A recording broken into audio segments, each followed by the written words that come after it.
What is happening out there, rotoscouts baseball fans? Welcome to a Tuesday show, gang. Good to see you. Sorry we're starting a couple minutes late. Realized something on the website needed to be fixed urgently. It's essentially, if you ever go to the top stacks tool, it was this image. I pulled these down so we could talk about top stacks and just kind of refer to them a little bit more. I feel like we don't do that a lot on the show because it is behind the paywall, but from time to time, maybe I'll toss it in here so we can look at it.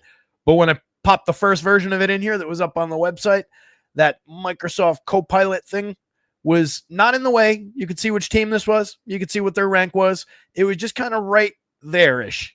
And it was just driving me nuts that was in the image that I had cut. So I had to go recut that image, pop it back up onto the website. Also took the opportunity to update the couple confirmed lineups that we've already got. So it wasn't a total waste of time. But hopefully everybody's doing well. Hopefully it was a tolerable wait. We were gone for a few days as well over the weekend, and then missed Monday's show. Just got late coming back and then had a bunch to do to catch back up in the afternoon yesterday. So showtime kind of got away from me yesterday, but back in gear today. Nice weekend at the folks' house. My niece had a great little ballet recital. Then we went out to Pete and Elda's, as was the plan. Then Mother's Day at my parents' house on Sunday. Nice little barbecue. Same people, just the immediate family. My sister, her husband, and the niece, and then my parents and me, the dogs. Nice little barbecue, nice little Mother's Day. But time to get back to business. No great results to talk about for me, but I saw some good results in the Discord over the last couple of days, so congratulations to all the winners recently. A couple wild slates recently. A lot of run scoring going on out there recently. Good pitching slate tonight, though. Kind of like this one. Colin Sutherland's here. He's hoping for a raise up kind of an evening. 3.80 implied total, but Jose Barrio says, you guys know, not a big fan. Very, very gettable pitcher for right about that at many runs. 3.8, 4.0, somewhere in there. That's exactly where he lives. 3.86 ERA, but a 4.09 xFIP. So that's a very apt total, but definitely some upside on the raise. So yeah, you could get it. It's a lineup we like. Andy's here. Good afternoon to you too, buddy. Monty Pritchett. Monty saying Justin Hayward knew what was up when he wrote Tuesday afternoon. A great day of the week to go win something. I like that. Definitely agree. If you're playing, I dropped it into Discord. If you're playing that afternoon slate, by the way, the one that starts up like an hour before this one that we're here to talk about, both the game in Baltimore and the game in Philly are already postponed. And essentially every game on that slate has some weather concerns. So Minnesota and Baltimore already postponed. St. Louis at Philly already postponed. So you're down to two games. You're down to Boston, Detroit, and the White Sox and the Reds. And I believe there's weather in both of those spots. So kind of an ugly one there. Might want to bail, drop those shares into this slate. Solid 10-gamer up tonight, though, for us to talk about. We do have a little bit of weather on this one as we get started. Pop over to some pitchers here. I didn't sort this. Very solid pitching slate, as mentioned. We'll get to the Vegas board and to talk about the weather. Pittsburgh at the Mets looks like the dicey spot. If you think about the two games that postponed, as mentioned on the afternoon slate, that is kind of headed up toward New York. Roth has it yellow, but definitely one to watch. He's saying essentially they're definitely going to get wet by the end of the game.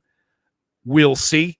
And his thought is if they delay, it's not going to be good. It's going to be a delay, probably means more of a chance of a postponement is his take, rather than one of those situations where they'll delay for 2 hours and then it'll pass and then they'll play the full game.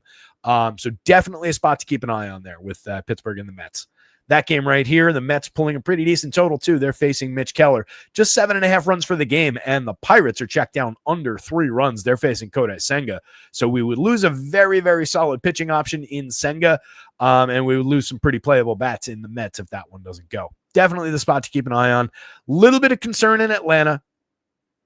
Yellow-green from Roth.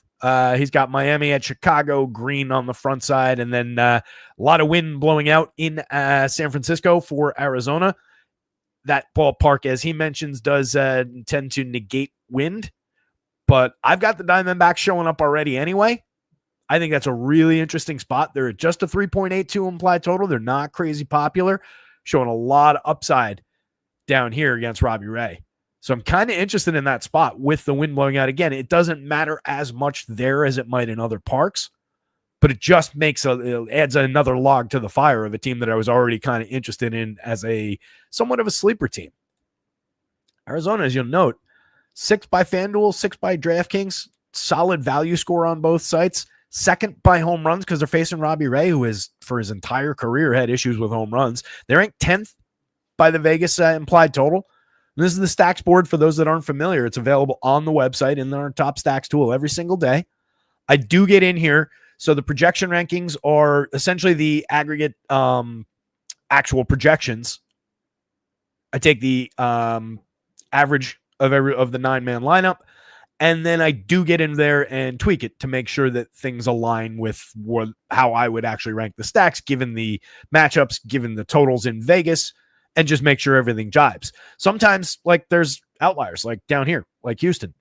They rank 8th going up against Chris Bubich, who's been terrific this season. They rank 8th in Vegas. They come up pretty light on the projections board, and I kind of leave them alone. Sometimes I'll get involved and make sure that a team is getting their due.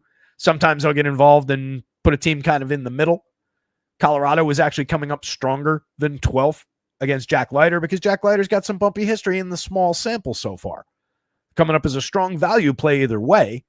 A little bit of power in that lineup, but we know they're terrible, so I kind of nudged them down a little bit. But I think Arizona is super interesting among the obvious teams are kind of up at the very, very top. And then Arizona, I think, can slip by. And I also think that the team immediately above them, the Athletics, can slip by. And those two teams, for my money, combine really, really well together positionally. Kind of like that. Anyway, going through the board. Rays at the Blue Jays, that one we were just talking about. Shane Baz against Jose Barrios. 3.8 implied total on one side, 4.3 implied total on the other. Both those offenses are usable. The Rays run a little bit deeper, I would say, as far as a lengthy lineup than the Blue Jays do. But you do run into similar challenges down toward the bottom of the lineup in terms of the overall talent levels. The Blue Jays probably peak higher with the couple stars. But playability kind of on all four corners of that one. Pirates and the Mets again. If we get this one, very playable option in Kodai Senga, very replayable Mets bets. You can always throw some Pirates into the mix. Is just a very, very low-owned team, but you'd really just be chasing O'Neal Cruz, Brian Reynolds, and whoever. So there's not a ton of upside, and they're down under a 3-run total against a very, very good pitcher. Don't love it. Mets, a lot more obvious. Mitch Keller, again, if Mitch finds form, he's always at least somewhat interesting given what that stuff can look like, but it's been fairly ugly and he's very, very gettable for an excellent Mets lineup.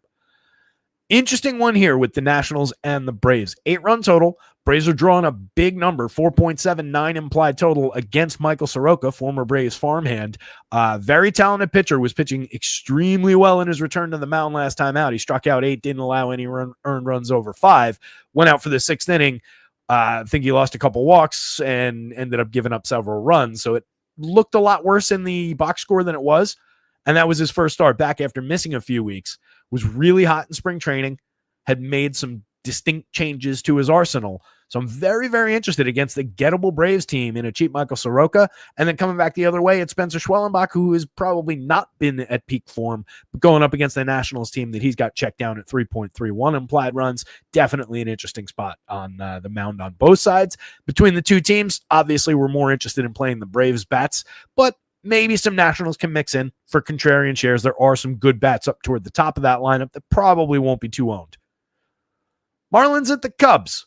Love Ben Brown today, going up against the Marlins at a fair price. We're going to give him a very good look. High-end strikeout pitcher. Weak lineup. Kid's been impressive in spots. Could definitely go sideways, but a 3.415 implied total tells me that Vegas is on our side against Miami here. Love the Cubs bats going the other way. Tons and tons of upside for them. They're going to be facing Vente Belloso. Forgot for a second there. Belloso was actually effective the last time we were targeting him. It was against the Dodgers, and we looked at him and we were saying, all right, he hasn't really gotten nailed. He gave up 5 to the Athletics with 1 home run his first of the season in the game before that, but wasn't completely destroyed. And then we were looking at him with the Dodgers saying, all right, this is the one. This team's going to get him. And he was excellent. 5 1/3, faced 18 hitters, gave up 1 hit, struck out 7 Dodgers, and walked just 2. Fantastic start. He's not going to do that again. This Cubs team is too good. 4.96 implied total. Love the Cubbies today. Rockies at the Rangers. As mentioned, the Rockies potentially a little bit sneaky. Jack Leiter's got to have his big boy stuff. Kid's made 5 starts in the show. 4 earned runs last time out, 6 earned runs over 4 1/3 against Seattle. The time was a start before that with some low strikeout results. 2 earned runs over 3 1/3 against the Giants back on April 27th. 3 strikeouts, 4 walks. He missed some time in there. Been a little bit bumpy for Mr. Leiter. But the kid's very, very good. So against that Rockies team, I would expect him to come through. I come down more on his side. Vegas, obviously at 3.41, agrees with that. Should find his strikeout stuff. But it wouldn't completely stun me if some of those Rockies power bats came through, if they put a few runs on them. 5.21 implied total. I think we're pretty interested in Texas going the other way again. Totally let us down yesterday. I think we just go right back to the well and attack Kyle Freeland on the mound for the Rockies. Kansas City at Houston, duel of 2 very talented lefties. Framber Valdez is the more talented of the 2. Chris Bubich is pitching over his head, but he did make some changes. Some people were calling for this. I wasn't a big believer in it coming into the season, but I'm kind of convinced now. The results have been pretty terrific. So pretty playable pitching on both sides. 3.54 implied total for the very good Royals lineup. 4.04 for an up and down Astros lineup that's going to probably throw 9 righties at Chris Bubich. Jose Soriano on the mound for the Angels, facing a very good Padres lineup that's pretty stingy with strikeouts. Don't love the spot for him, but he is kind of suppressing them in our projections a little bit, especially for the power upside. 4.50 implied total, though. There's enough sequencing in that lineup that you can definitely target some Padres stacks against Soriano. But I do think he's loosely playable given what the pricing is going to look like and the ownership. Dylan Cease is on the mound for the Padres. He tops the board. 3.09 implied total for Los Angeles. Plenty of Ks. Dylan Cease is excellent. Was struck out 9, gave up 1 earned run on 1 hit over 6 2/3 against the Yankees the last time out when we talked about him. Max Fried on the bump for the Yanks at Seattle. Love the opportunity for Max to continue doing Max Fried things. 6-7 innings of clean baseball, maybe a run or 2. Doesn't give up much power. Finds a handful of strikeouts. He did strike out 8 over 7 against the Pods last time out. 6 Rays over 7 the start before that. Just 1 earned run over 14 innings combined on 6 hits, combined 14 strikeouts against 2 walks. And the run came on a home run, which is a little bit wonky. So 2 fantastic outings for Max in a row. And you can continue going back in time. He gave up no runs in 6 and in 7 2/3 in the starts before those, in the 2 starts before those. Max is terrific. Love the matchup against the Mariners. Excellent opportunity there. 3.80 implied total. You can see the impact that Brian Wu is having on the Yankees. It's an up and down Yankees lineup for sure, but we know how deadly they can be. Wu is very talented. He's stretched out. He's going 6-7 innings in most of his starts. He's found the strikeout stuff recently. 8 and 6 strikeouts the last 3 outings. So I like the upside for Wu. I think you can play some Yankees. I do think you could play a bunch of Max Fried. It's probably just the Mariners bats that are the low end spot in that game. Diamondbacks and the Giants, a 7.5 run total. I mentioned this one. Like the Diamondbacks upside for sure against Robbie Ray, a pitcher that I will continue to attack. He's been pitching well this season. It started out a little bumpy, and he's rounded into form over the last 3 especially, but over the last 4 really. He's really come around. He struck out 8 in 2 of the last 3, went 7 innings of both of those games. Went 6 against the Cubs, just 1 earned run on 3 hits, struck out 5, walked 2. Another good outing. I just don't trust him. I think that's an ideal lineup to attack Robbie Ray with, given the patience that some of those hitters have. You do lose a couple lefty bats. Like Pavin Smith probably won't be in the lineup against Robbie Ray, but there's enough to cover that in that lineup. You get good power upside. You get good upside for just ancillary stats like stolen bases in that lineup. I think it's a really good spot, and it's not really showing through Vegas, but it is coming up a little bit in our projections. 3.76 implied total on the Giants side. They're facing Brandon Pfaadt, who is entirely gettable, but is also capable of snapping off a start like he did against the Dodgers last time out. 6 1/3, struck out 6, walked 3, 4 hits, no runs. Very talented young pitcher. He can run into a wall. He can typically hangs around whether or not he makes mistakes and gives up home runs. That's kind of obvious sometimes, but that is very, very specifically what his gotcha day is. So you just got to fade that against a Giants team that has power, but is also gettable for strikeouts. I don't mind either side of that one. You could play a little Giants, but you could definitely play some Brandon Pfaadt against them. And then we round things out with a very high-end game in Jeffrey Springs against Landon Knack. Knack, the better of the two pitchers right now, hasn't been bad this season, but doesn't pitch deep into games. He did go 5 against Miami in his most recent start, gave up no runs on 4 hits, struck out 5, but a very targetable spot, and the A's are showing up for power. The A's are showing up for just sequencing and quality in our projections.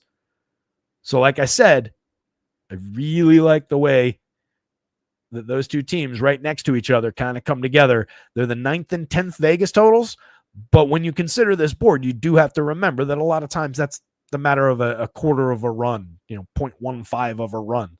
Doesn't really matter that much. That's just kind of for perspective over here. Same thing with the pitcher rankings. Well, more so, the pitcher rankings is a little bit more stark, actually. That's essentially just ranking out their projections. So very gettable spot there, and then you can absolutely throw some Dodgers at a 5.61 implied total that leads the entire slate against Jeffrey Springs, who's been very gettable outside of his first start of the year. Dylan Cease, top of the board, 9,000 on FanDuel against the Angels. Love it. 37-point projection there. It's technically second to Kodai Senga on the FanDuel slate, other way around on DraftKings. Dylan Cease is 8,300 on DraftKings. He's going to be ludicrously popular. He absolutely should be. You absolutely want to include him in your lineups. It's a fantastic spot for him. Tons and tons of strikeout upside. Senga, if that game plays, I love it at either price, 98.95. Excellent option for your SP1. Max Fried is just very expensive. The hope there would be that keeps some ownership away. Probably does render him a little bit lower owned than he would otherwise be if he was, say, 95. Somewhere in that territory. Love this opportunity. Ben Brown, FanDuel makes a ton of lineup combinations work. That is my current pitcher in my placeholder lineup with those stacks that I mentioned. Love that setup. 7,500 on DraftKings. That is your absolute target of the day for SP2 shares. Putting together Dylan Cease and Ben Brown on DraftKings for a total of 15.8, an average of 79, is silly. There's tons of purchasing power in that. You should be able to make that work very, very, very, very well.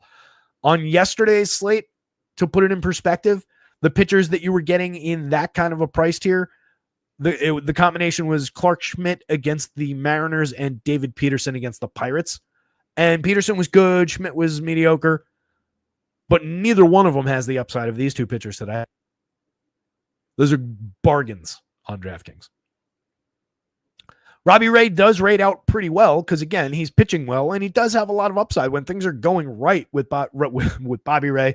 Maybe he goes by Bobby sometimes. With Robbie Ray, there are strikeouts there. He justifies the 95, the 9,000. You can see it right in the projections. He's not far offset from the very top of the board. I think he's very playable, but that Diamondbacks lineup is already one that I don't like to attack.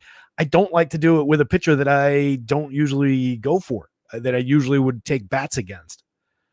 So it's probably my least favorite spot among the high-priced pitchers. Brian Wu against the Yanks, I do think there's strikeout upside there. He's very expensive on FanDuel, a little bit more affordable on DK, very playable on either site. This is way too cheap for Schwelly, even when he's not going right. That's way too cheap on DraftKings for Framber Valdez at 85. FanDuel's got it right, holding firm at 97. It's a targetable pitcher, but it's a bad spot given KC's propensity to avoid the strikeouts, succeed on sequencing and balls in play.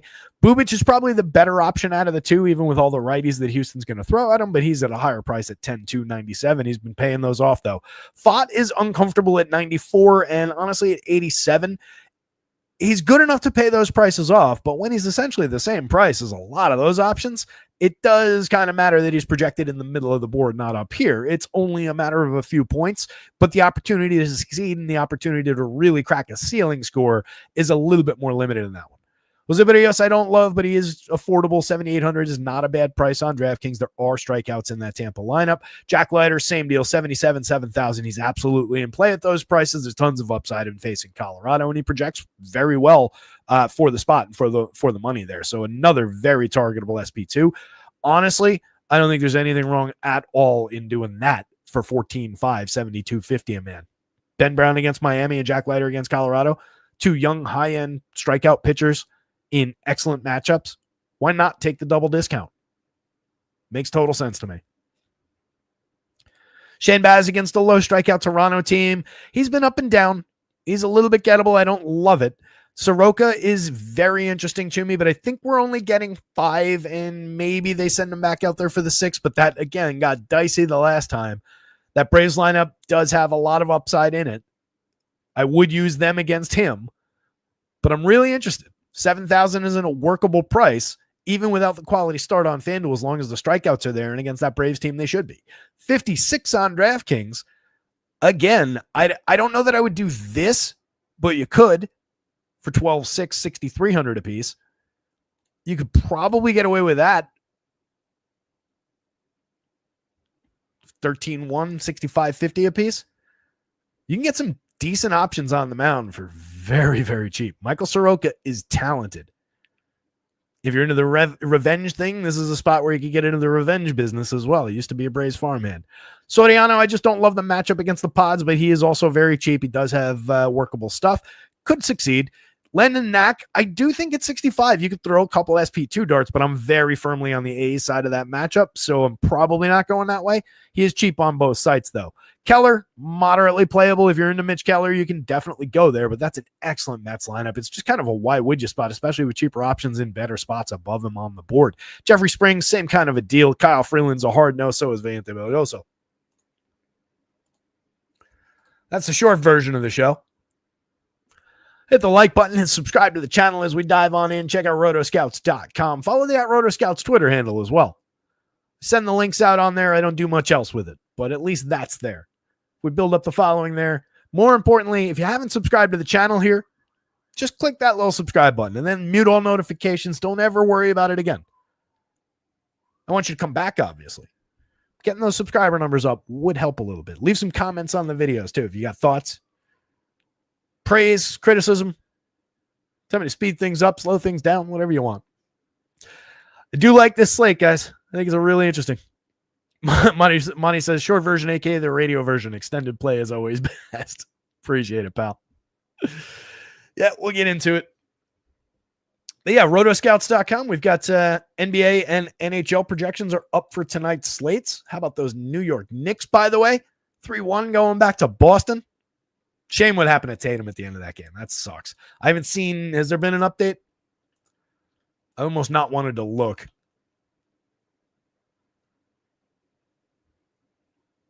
Oh, the Blazers are for sale. How about that? Donovan Mitchell went through shoot around, by the way, for anybody playing that slate. Still no Tatum news. But absolute shame if that's the injury that it looked like. That would be really bad. Nobody wants to win that way, but let's face it, the Knicks were winning that series anyway, the way it was going. Yeah, that's what it looked like, King, but let's hope not. Let's hope it's some weird calf thing. My buddy Lou, big Celtics fan, was miserable in our text thread last night. He was saying, like, well, what else could it be? What else could it be? I was like, maybe he went across somebody and they cursed him and the bone in his leg dissolved right then. That would be like the only other thing that would have looked like. So, yeah. It's probably that, but let's hope for a miracle that it's not. I do. The league is better with Jason Tatum healthy. Celtic or no. But anyway, NBA projections live on the site. NHL projections for the one gamer live on the site. It's the Jets at the Stars for Showdown. If I had that the wrong way around with the home team, forgive me. It is correct up on the site. Pete Rose, Shoeless Joe, and others removed from MLB's ban list. Holy shit. I guess MLB came around on the whole gambling thing.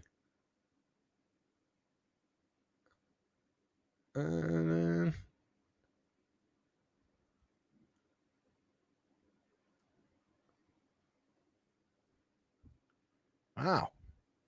Pete Rose and Shoeless Joe. Back in baseball. Wonder who's going to sign him. I agree. That is good. By all accounts, Shoeless Joe didn't take any money. Or like did, but didn't know what he was doing, and he was awesome that series. And Pete Rose just like, I don't know if that part's true, Lone Wolf. But by a lot of accounts, Pete wasn't a good dude, but he was a very good baseball player. Good hitter. Charlie Hustle. Anyway, let's talk Tampa. Let's talk Toronto.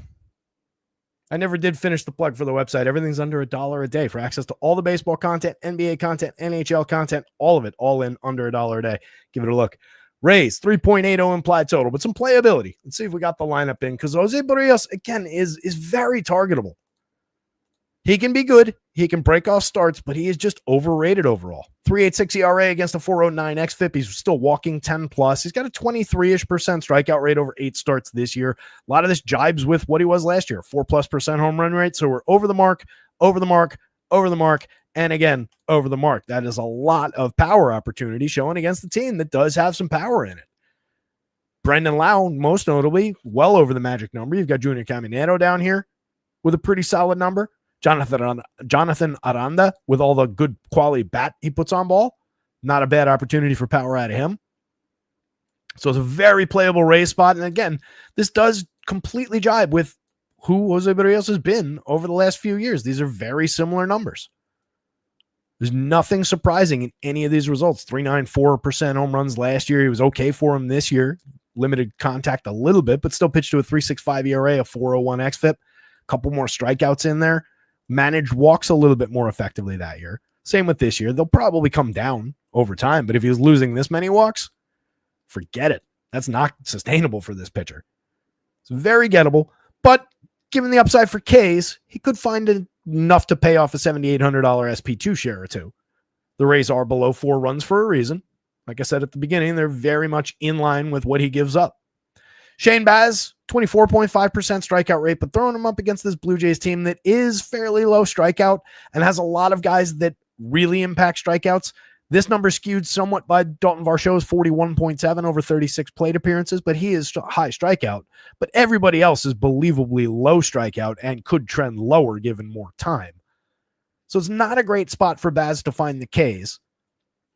He's still losing too many for walks. He's still giving up too much premium contact here, too much exit velocity and hard hits there. Hasn't actually burnt him that badly in home runs. He's given up a few homers, but he's missed more bats than he's given up home runs. But that's very indicative of the days where he struggles. The days where he's given up homers are the days where he's given up 1 home run, 5 earned runs, 3 strikeouts, 4 walks. They're also the days where he loses too many guys to walks. In his last 2 starts, he gave up a home run in each.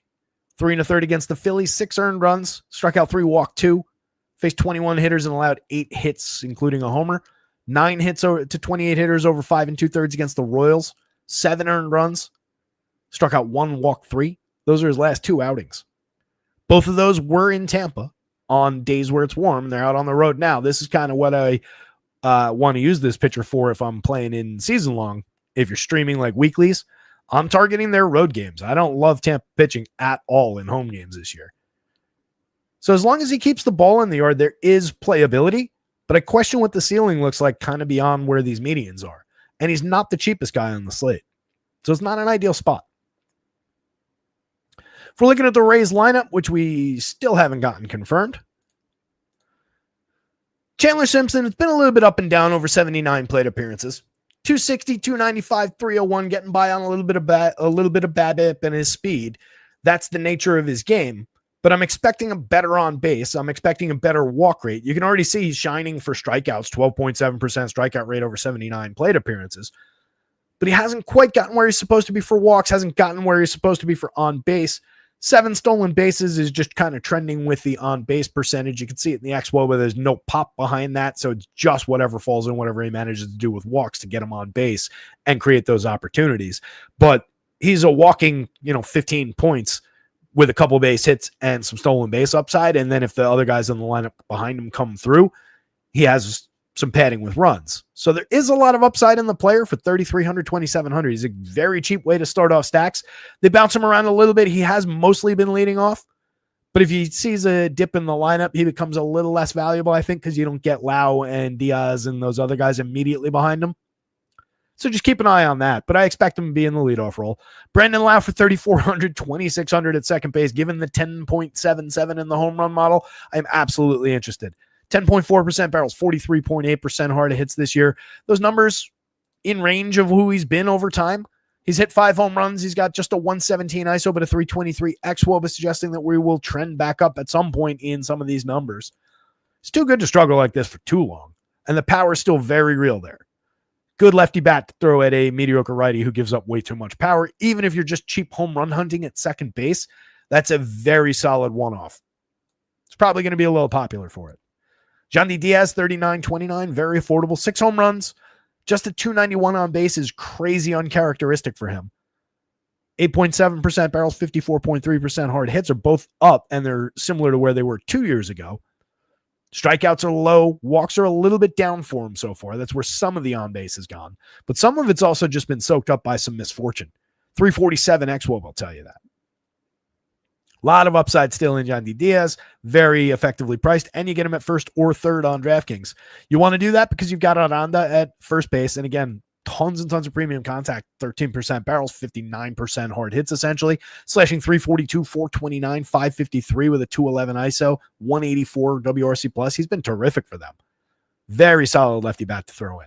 Junior Caminero, the burgeoning star for them. 7 home runs, slashing just 248, 277, most notably 434. A 318 xWOBA is hovering around the average. It's been a little bit light in those departments, but the premium contact is right around where it's supposed to be. 9.4% barrels, 49.6% hard hits. You'd like to see the barrels trend back into the double digits. I think the power will return. Some of the extra base hits will return along the way. Strikeouts very low. Walks are also low, so you're just hunting for a very high-quality bat on ball, and he's cheap against Jose Barrios. 3,800, 2,800, especially on FanDuel at third base. That's a very interesting one-off. Even if you're like two-manning it with those two, that's not a bad way to build a quick little two-man. Down lineup, Cameron Misner, mix and match guy, 263, 13, 433. He is creating runs effectively, 13% above average, but there's not a lot of there. Taylor Walls, Travis Jankowski, and Danny Jansen, mostly mix and match guys. You get a little bit of basic quality with a little bit of speed out of Jankowski. Same thing with Walls minus the base hit quality. And then Danny Jansen, you're just kind of hunting for a little bit of catcher power that hasn't really flashed. 99 pretty weak plate appearances out of Danny so far. Yeah, Lone Wolf, love it. Last second base one-off. I really agree. Like the Tampa Bay Mini. Yeah, that two-man. As mentioned, two-man solid. There's a very good three-man. And honestly, it's not, I say it like that just to highlight how cheap those two players are specifically. But grabbing either of these guys, tacking on that guy, there's very interesting full stacks. You just straight 5-man it off the top there. That's $36.60 a piece, $18.3 total for a 5-man. You do have, you can't actually do that. I just realized because you have first base, first base, and third base. So you got to sacrifice one of those guys. So yeah, probably best as a 3-man, I would say then. The Blue Jays at 4.29. It's just the same problem with this lineup. It's kind of top heavy. Varsho does give you some power upside to extend it. He's hit 3 already in his 36 plate appearances. He's put some very good bat on ball. That'll come and go, but there's tons and tons of strikeouts there. He can draw walks to help offset the Ks. So far, 250 on base, a 299 xWOBA, just a 97 WRC plus in his very small sample. He's affordable. He's easy to plug into a Toronto stack if you're attacking Baz and the premium contact that he gives up. But the top 3, top 4 are really the priorities. Bo Bichette is incredibly cheap at 3,300, 2,800. He's still slashing 281, 330, 386. I know the ISO is very low at 105 and not where we want it, but it is also not at all reflective of the 9.1% barrel and 46.9% hard hit that he's put up. It's reflective of that resulting in some bad luck. Super low strikeout, low walk, tons and tons of high quality contact, and all of that is collected by that 371 xWOBA. He's just gotten unlucky. He's underperformed the quality of contact he's made. He's underperformed his abilities. And that is not a bad line. That's a very solid slash line from a lot of players. When he gets this cheap, that's easy to use. Vladdy Guerrero, 5,000, 3,300. At least he's back up at 5,000. 285, 379, 411. He's creating runs 26% better than average. A lot of what I say about Bo Bichette is also true of Vladdy. Not sure why his barrels and hard hits aren't coming up when everything else did. I know I changed that. Whatever. He's mashing. Don't worry about it. Santander has been scuffling. Still 196, 275, 336. Well below average for run creation, 24 points. ISO's way off. The premium contact, that's what's really concerning, has been really, really light so far. So it's getting more difficult, but at least he's getting cheaper. 4,300, 3,000. It's just we're getting a more extended sample now that's suggesting that it's not really, it's, maybe not actually pretty right now. 17.6% barrels and 48.2% hard hits out of George Springer, though. He's been pretty terrific. 5 home runs, 6 stolen bases, a 220 ISO, creating runs 63% better than average. Then you get down into kind of the dregs. These guys aren't terrible, but there's nothing, look at the counting stats. Look at even the runs and the RBIs and the numbers like that. It's just not a lot of just raw DFS scoring down there. Ernie Clement is cheap. You can pop him at second base if you want. You get a little bit of hit tool, but he's only getting on at a 295 clip, only supported by a 280 xWOBA, which means everything's coming down around the edges. And he just hasn't been good. 76 WRC plus. Over 59 plate appearances. Addison Barger at least gives you a little bit of upside for premium contact. 13.6% barrels and 52.3% hard hits so far this year. That's up, obviously, from small sample numbers from last year. But that's at least in the profile for that player. Tyler Heineman, Nathan Lukes, the extreme mix and match type options. I would say, I think I'm honestly more interested in the Rays bats than I am the Blue Jays bats. I think it's Rays, Blue Jays, Baz, Barrios. All 4 pieces are usable. Probably none of them are a top priority. I'm kind of more interested in the bats. Pirates, even if we have the lineup. Oh, the Rays lineup dropped while we were talking about that. It gets a little different. Jose Caballero's in there. Misner's in there. Aranda. The important guys up top are intact. All right, Joe. Can you go lie down, buddy? Got a lot to do.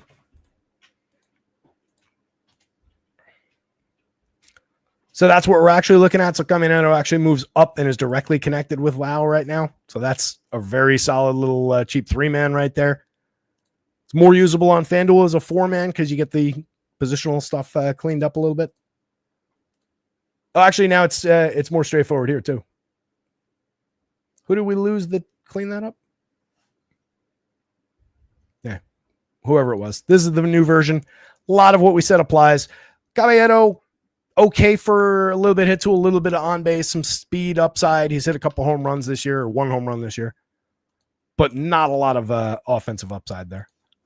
No Pirates lineup. They're at a sub 3 implied total because Kodai Senga has been excellent. 1.16 ERA, but a 4.24 xFIP underneath it. 23% strikeout rate, but an 11.2% walk rate. Punches his way out of trouble. That's kind of reflected right there. I just don't think that this is necessarily the team that's going to expose that. You might get unlucky and have it happen, but odds are it's going to be another strong start for Kodai Senga. There's plenty of strikeouts here. They're at nearly a 25% rate for this projected version of the Pirates lineup. And again, love the upside suggested for the pitcher by that sub 3 implied total. Just need the game to play. If this game gets wet in the middle, it definitely negates the upside of the Kodai Senga play, because if he sits for too long, he's probably not coming back out. Not with the injury concerns. So don't love that. It makes it more difficult to play 95, 98. The hope there would be you get some clarity about the weather beforehand, and maybe he's rendered lower owned because of the weather situation. Mitch Keller at 6,8100, 17.6% strikeouts out of Mitch this year. 4.40 ERA with a 4.43 xFIP, not inducing any swinging strikes, not throwing enough strikes, putting too many guys on base. It's just been ugly. There's really no appeal there. Not when he's not striking anybody out and looking like this. He hasn't given up too much premium contact, but it is a fly ball trajectory. That hard hit is up a little bit. Hasn't really crushed him for home runs, but these Mets have some solid home run bats in the lineup. Nobody really flashing that much power. Keller last year, sub 3% home run rate, right around 3 the year before, around 2 the year before that. That's not really typically his problem.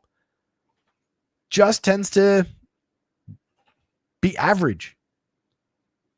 Tends to not come through after putting guys on base. Difficult pitcher to trust. Not a ton of upside when the Ks aren't there.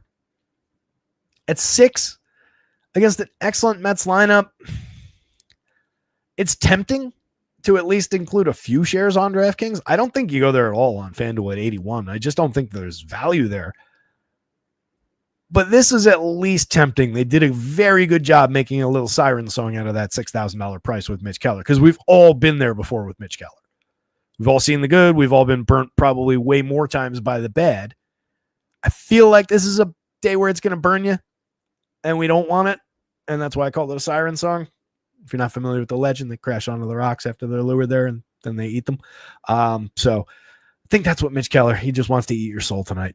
Mets bats, very interesting against Mitch. Pirates bats, a lot less interesting against Senga. If you're going to the Pirates, it's really all about the top 4 there. O'Neill Cruz at any price against basically any pitcher. The numbers have been very solid: 238, 369, 462, a 223 ISO, 403 xWOBA, suggestive of major upticks in some of those categories as well. 8 home runs, 16 stolen bases, a 22.4% barrel, 61.2% hard hits. Member of that elite swing club that we talked about from the beginning of the season on. Been calling for the major breakout season. He needs to push that average up so people will recognize it. Needs to hit a few more homers along the way, but everything about what he's done so far suggests that both of those things are going to continue to happen. 16% walk rate so far is tremendous. It's double last year while keeping strikeouts around where they were. Excellent start for O'Neill Cruz, and 56-36. He's an affordable superstar. Brian Reynolds helps average that price down, 38.29 for Reynolds. Just keep the faith. Good enough player. We've got enough sample. He's putting good enough bat on ball over here that looks a lot like who he's been over the last few seasons. Just a few too many strikeouts so far.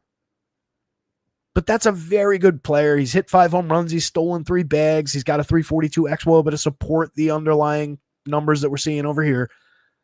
So he's just gotten cheap. Any given slate, if you're going to this team, Brian Reynolds should be a part of it.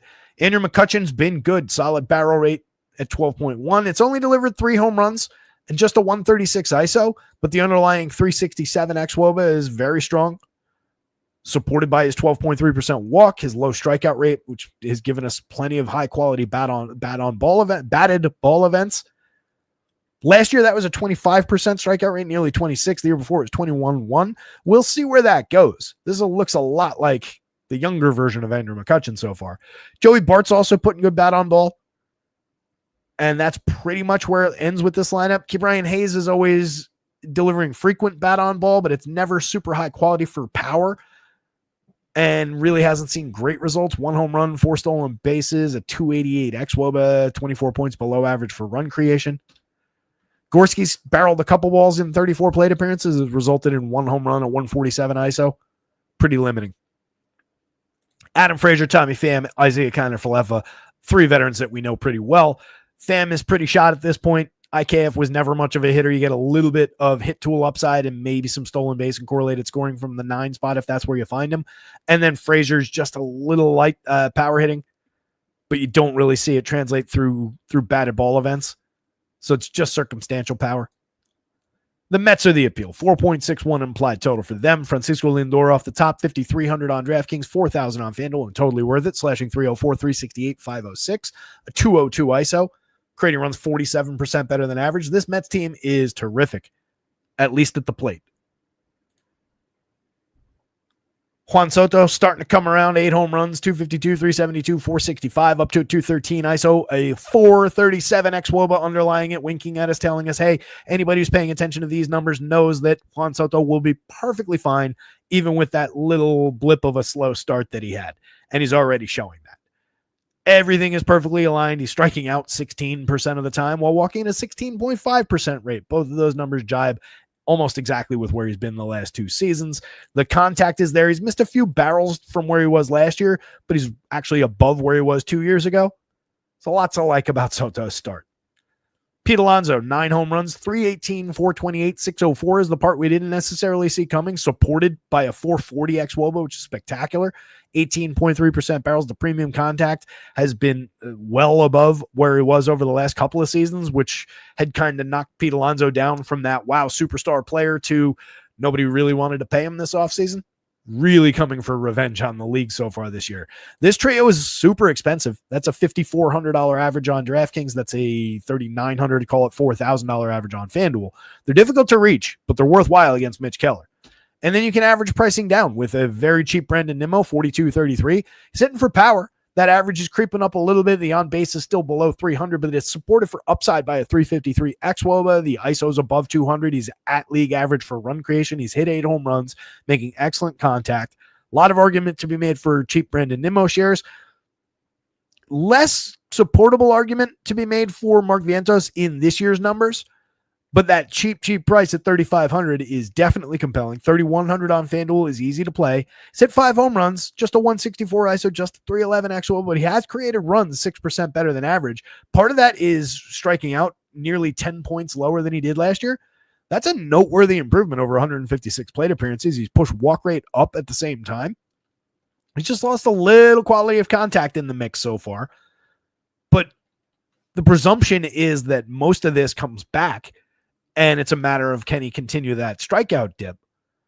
That's a very interesting bat, given what he did in his plate appearances last year for power upside from that spot in the lineup for so cheap. 6.89 in the home run model, third on the team.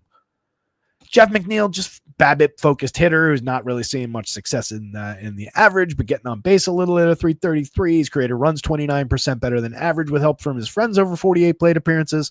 You guys know what I think of Jeff McNeil, but he is capable of getting to first base, putting the ball in play. Francisco Alvarez is much more interesting. 298, 377, 383 with a 271 xWOBA that kind of betrays those numbers, just a .085 ISO to throw us another curveball in there in the small sample, but creating runs 23% better than average. The pedigree of hitting tons and tons of homers in stretches over the last couple of seasons. Like the upside, 5.50, very playable for 36 at catcher. Playable enough at 29, but you've got Alonso already occupying a ton of your first base shares on FanDuel, so it depends on how many shares you want to occupy with a seventh hitting up and down kind of a catcher for a cheap price. Brett Beatty, Tyrone Taylor, a lot of playability there. 4 home runs on the board in 72 plate appearances for Beatty, making excellent contact at the major league level so far. Was doing good in the minors, 221, 254, 471, creating runs 1% better than average in that sample. But it's really the intriguing part is this contact, the ability to pop him at second base for a very cheap price on both sites. Kind of compelling. Tyrone Taylor is a sneaky Michael A. Taylor light from down bottom of the lineup. Every now and then he comes through for us at a cheap price and very low ownership, but we're really stretching 3.70 on the home run model. If this game plays, Kodai Senga, Mets bats, really nothing from the Pirates side.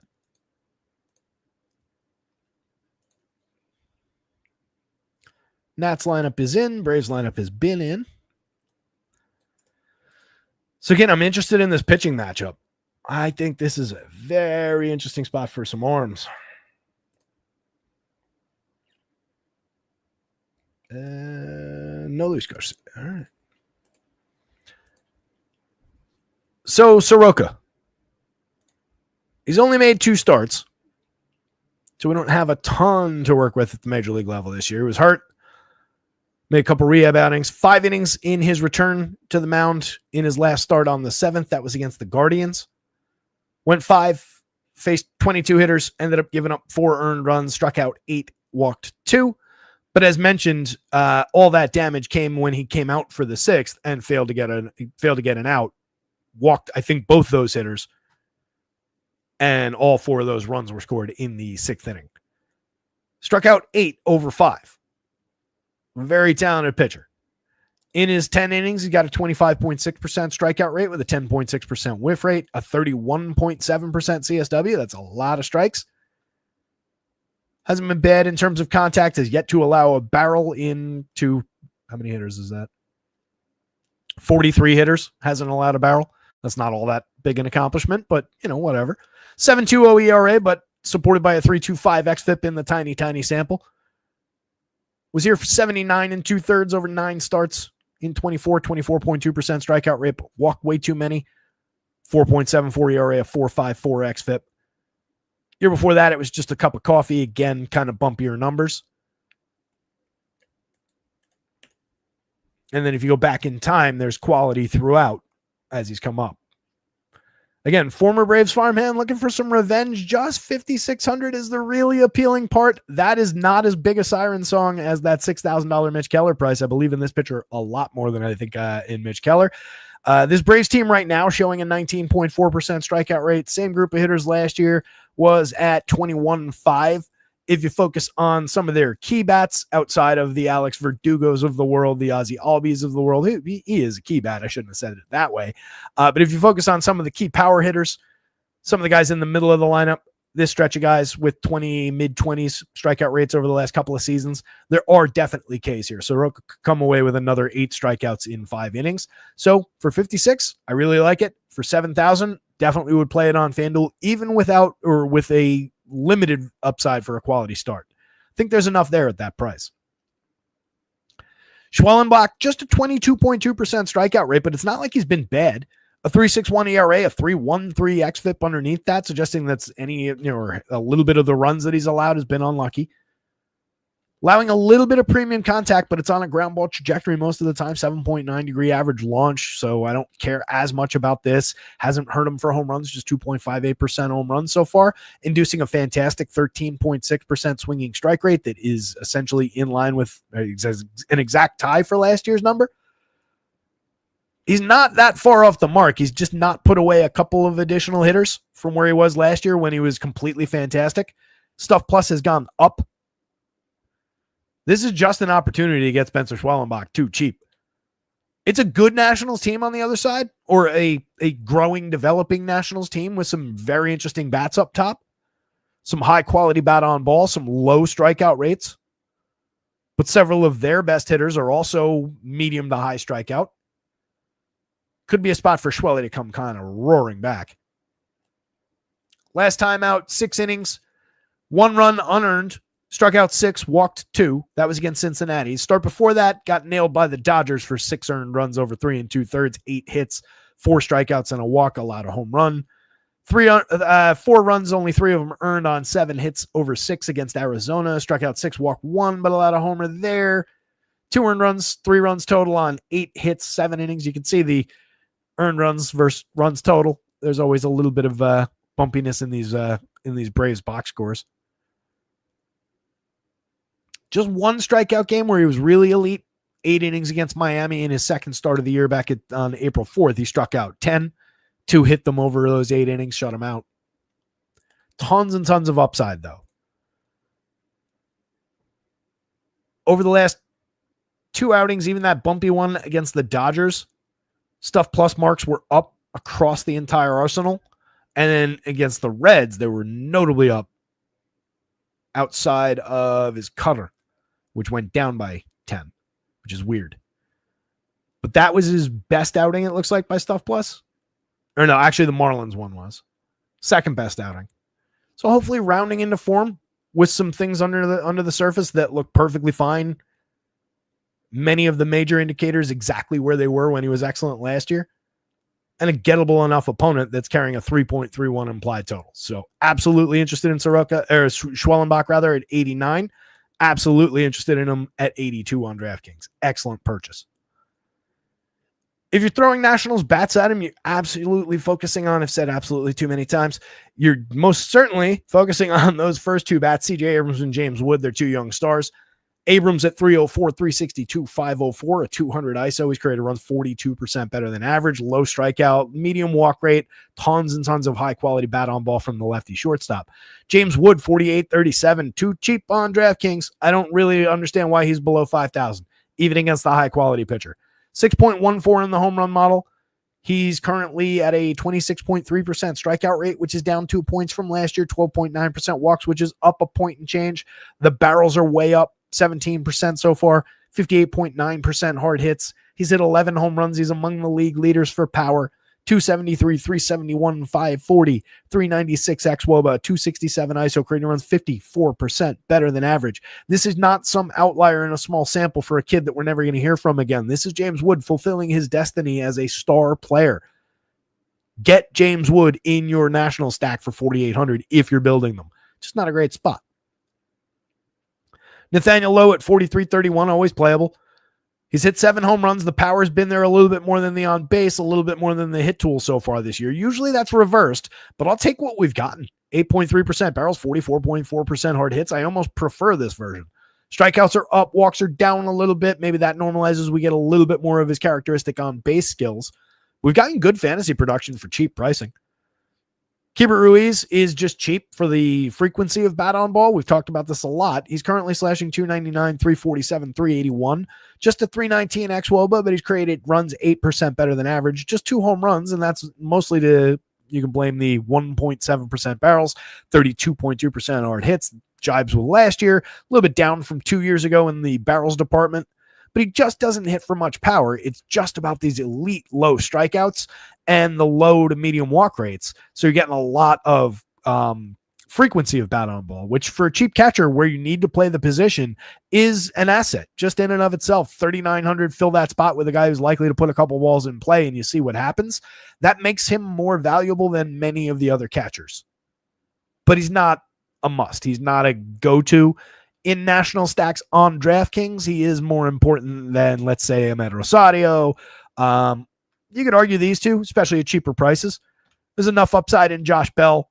He's at 5 home runs, but he's at 138, 226, 285. Otherwise, just a 283 xWOBA to suggest that the underperformance is kind of real. Dylan Cruz quietly carrying a 14.3% barrel rate, a 41.8% hard hit rate, 5 home runs and 10 steals, supporting some fantasy upside. 333 xWOBA tells us that the 186, 245, 321 should come up as time goes on. Too many strikeouts still and too low a walk rate still. But we are seeing some signs of life from Dylan Cruz, and he's still very cheap at 34.28. So that's at least a mix and match outfielder. I think he's more interesting than both Ahmed Rosario and Josh Bell, and probably in the mix for shares with Keibert Ruiz as like if you had to build 4. Fortunately, he's just your 5th man in if you're going on DraftKings. Rosario, 282, 301, 437, not that good. 361 xWOBA, there is some upside suggested by that. He has gotten a hold of a few, 6.6% barrels and 44.3% hard hits and 73 plate appearances. It's just, we've seen a lot of empty returns from this player. Last year, 3 homers, 13 steals in 346. Yeah, you get a 280 average, but what does it give you? No power, 0.099 ISO, 4 points below average for run creation. Rosario just never really delivered on the promise. Was it 10 at Jacob Young down lineup? Just mix and match players. Young, if he gets on, you might get a stolen base, but both guys very far below average for run creation. The Braves, as usual, were hunting for power. It's about that stretch of 3 hitters right now. Ronald Acuna Jr. did start his rehab assignment, though, so hopefully back in our lives sooner than later. I think that normalizes these Braves, and we should see them rocket up the board because a lot of what we've talked about, with these guys' performances is completely intact. 2 guys pushing 17+% barrel rates, the third at a 12.5, 50+% hard hit rates from all 3 of those hitters. 8 home runs, 7 home runs, 6 home runs. All 3 guys well above average for run creation, 121, 117, and 150 WRC+, 355, 389, and 416 xWOBA. Just the results-based numbers, the 183, 184, and 178 ISOs, nothing about those ISOs jibes with this kind of contact from these 3 hitters. These home run totals should be higher. They will get higher if these guys continue to put good bat on ball like this, and everything about their history says that they will. It's just these guys being who they are. So they've been unfortunate, and they've created runs like this. You do get some underperformance out of Ozzie Albies, out of Michael Harris. Both those guys been very disappointing this year. 276 xWOBA is very concerning for Ozzie Albies right now. Still 47 on DraftKings. It makes him difficult to reach given how ugly it's been. He's at least hit 5 home runs. 64 WRC plus is really concerning, but at least he's low strikeout. So again, you're buying opportunity, but it's not like you're getting a discount at second. It's at least the ideal position. 29 on FanDuel is a little bit different. That's a pretty cheap price for what the ceiling looks like. Michael Harris. All right, this is going to bother me now. I know I did this.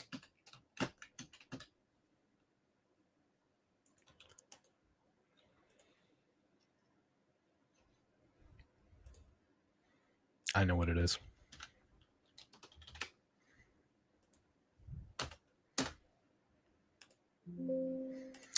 Yeah.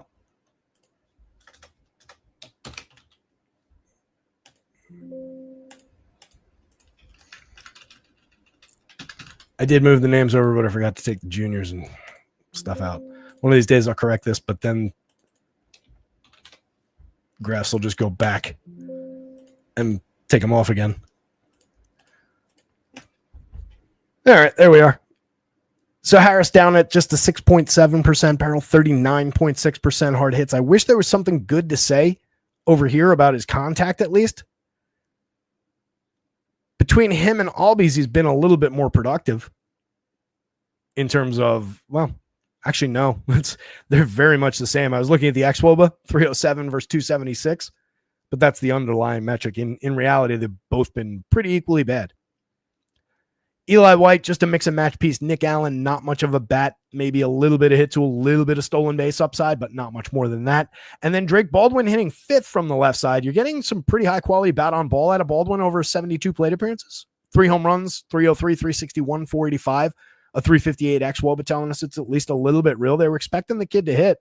66% hard hits will come down with time, but he hasn't been striking out. He's been drawing some walks in the small sample.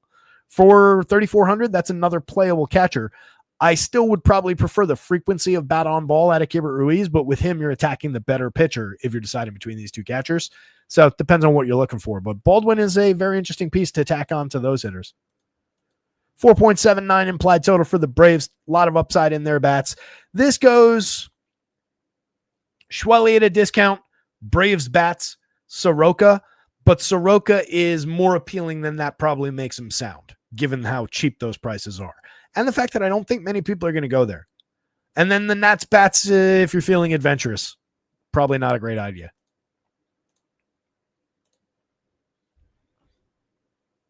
How you guys doing? Bunch of people here hanging out. Hit the like button, subscribe to the channel if you get a chance. Check out rotoscouts.com where all these projections live. Access them, our NBA projections, our NHL projections for under $1 a day, all in. Dimitri says, too many lefties for me, but I get to play for Schwell. There's just too much talent there. Jandy Diaz is out because of a passport issue? Uh-oh. Is he out of the lineup or the country? Not to get political on you.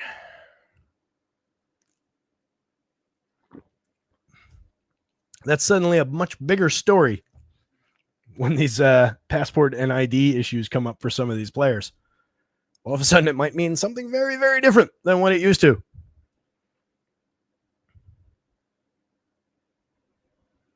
Those are two very different categories, D. Dimitri saying, who do you like better, Ben Brown or Schwellenbach on FanDuel? Schwellenbach's the more talented pitcher, but he's facing the more difficult of lineups.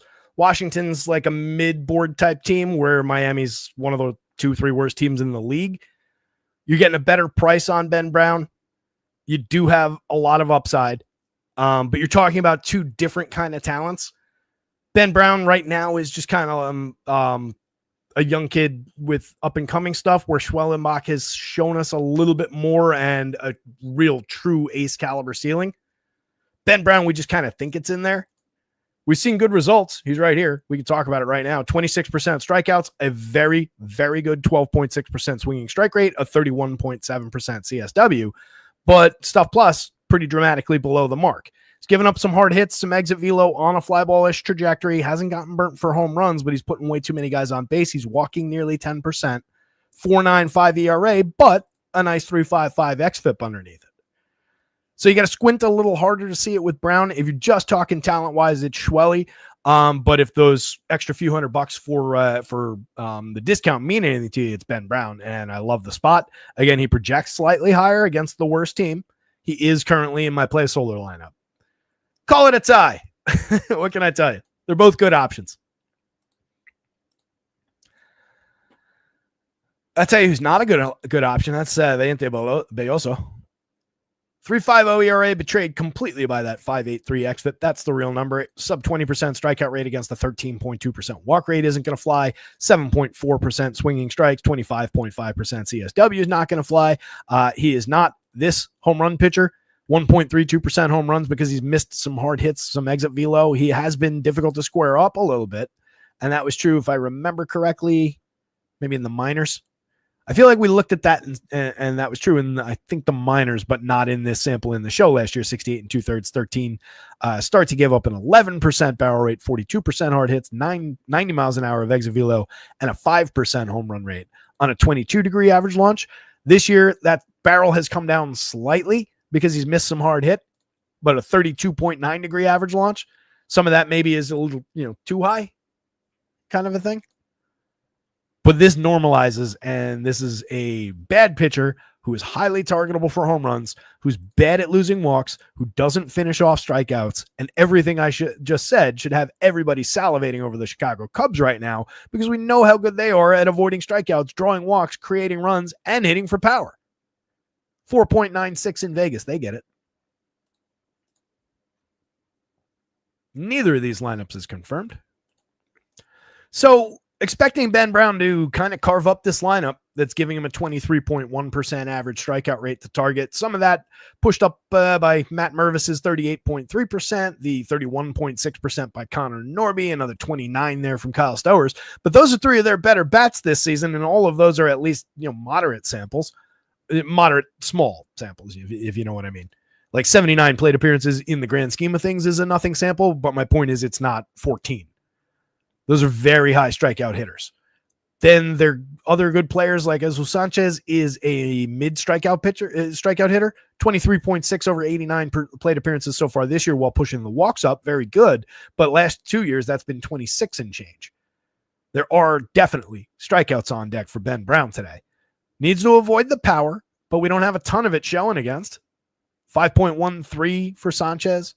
Kyle Stowers has been putting excellent bat on ball, 20% barrels, 48.9% hard hits. Matt Mervis, 11.1% barrels, 46.3% hard hits. These guys are swinging and missing a lot, but when they do happen to connect, they are driving the ball. 7 home runs on the board for Stowers. He's been their best player. 7 home runs on the board for Mervis, but a 191, 280, 436 slash line. 245 ISO, but a 259 xwOBA. For Stowers, that's a 205 ISO with a very solid 383 xwOBA. He's 36 points above average for run creation. Agustin Ramirez, the rookie, is 22 points above average for run creation.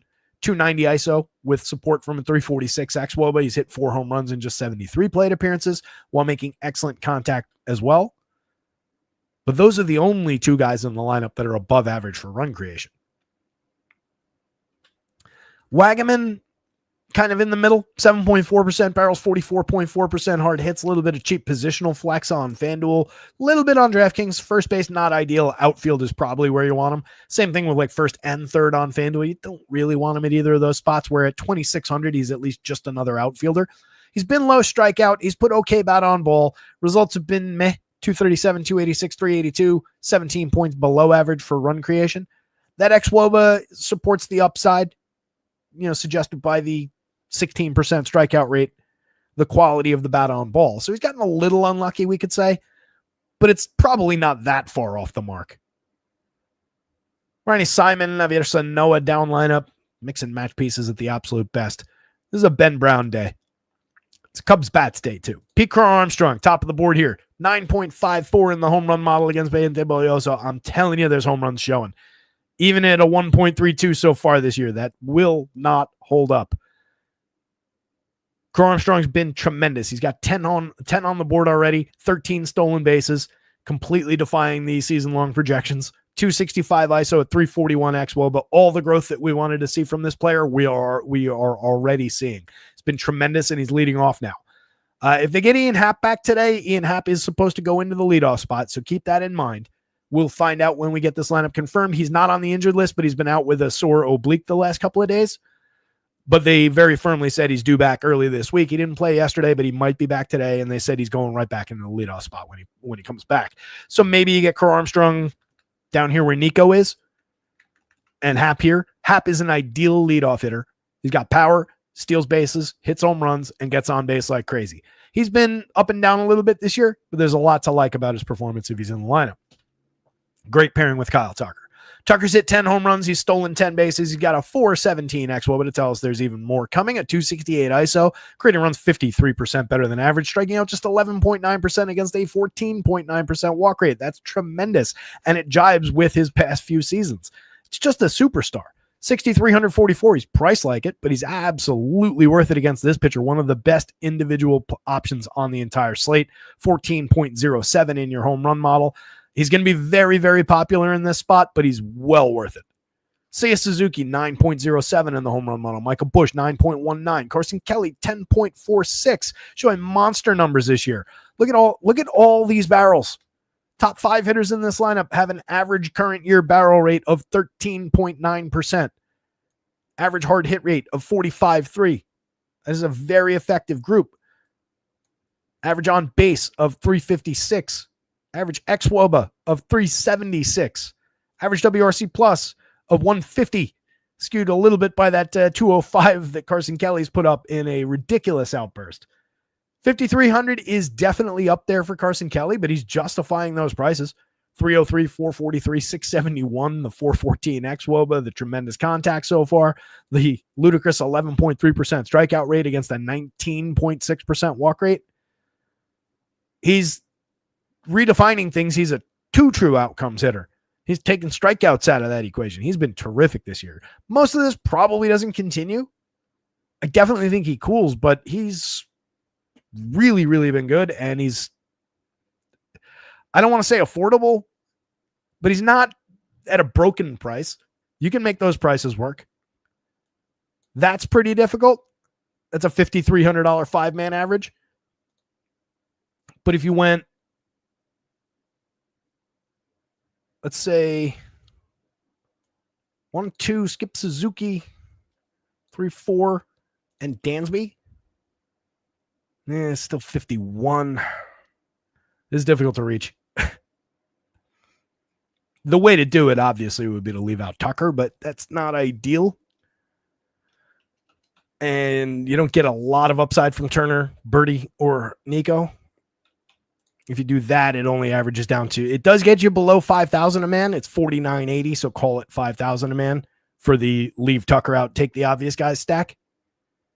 Maybe it's more functional as a 3-man, an expensive 3-man to pair with a like mid-board value stack.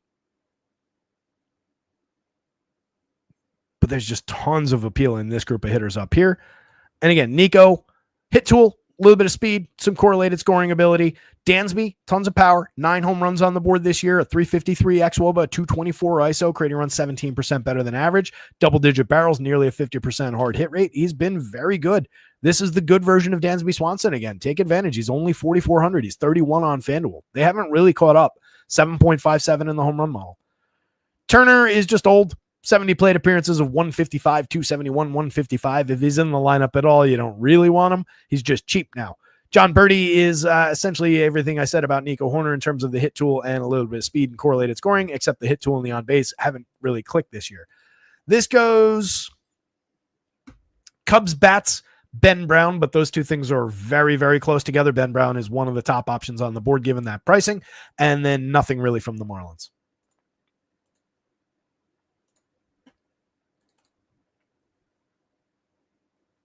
Tatum, successful ruptured Achilles surgery. Oh, fuck, they put up on the IL. All right. Well, that changes that. Did that literally happen while I was talking about it? All right, so Yandy is on the restricted list due to a passport issue.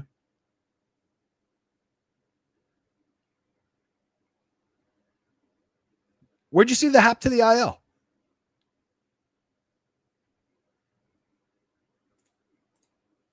I hadn't seen that.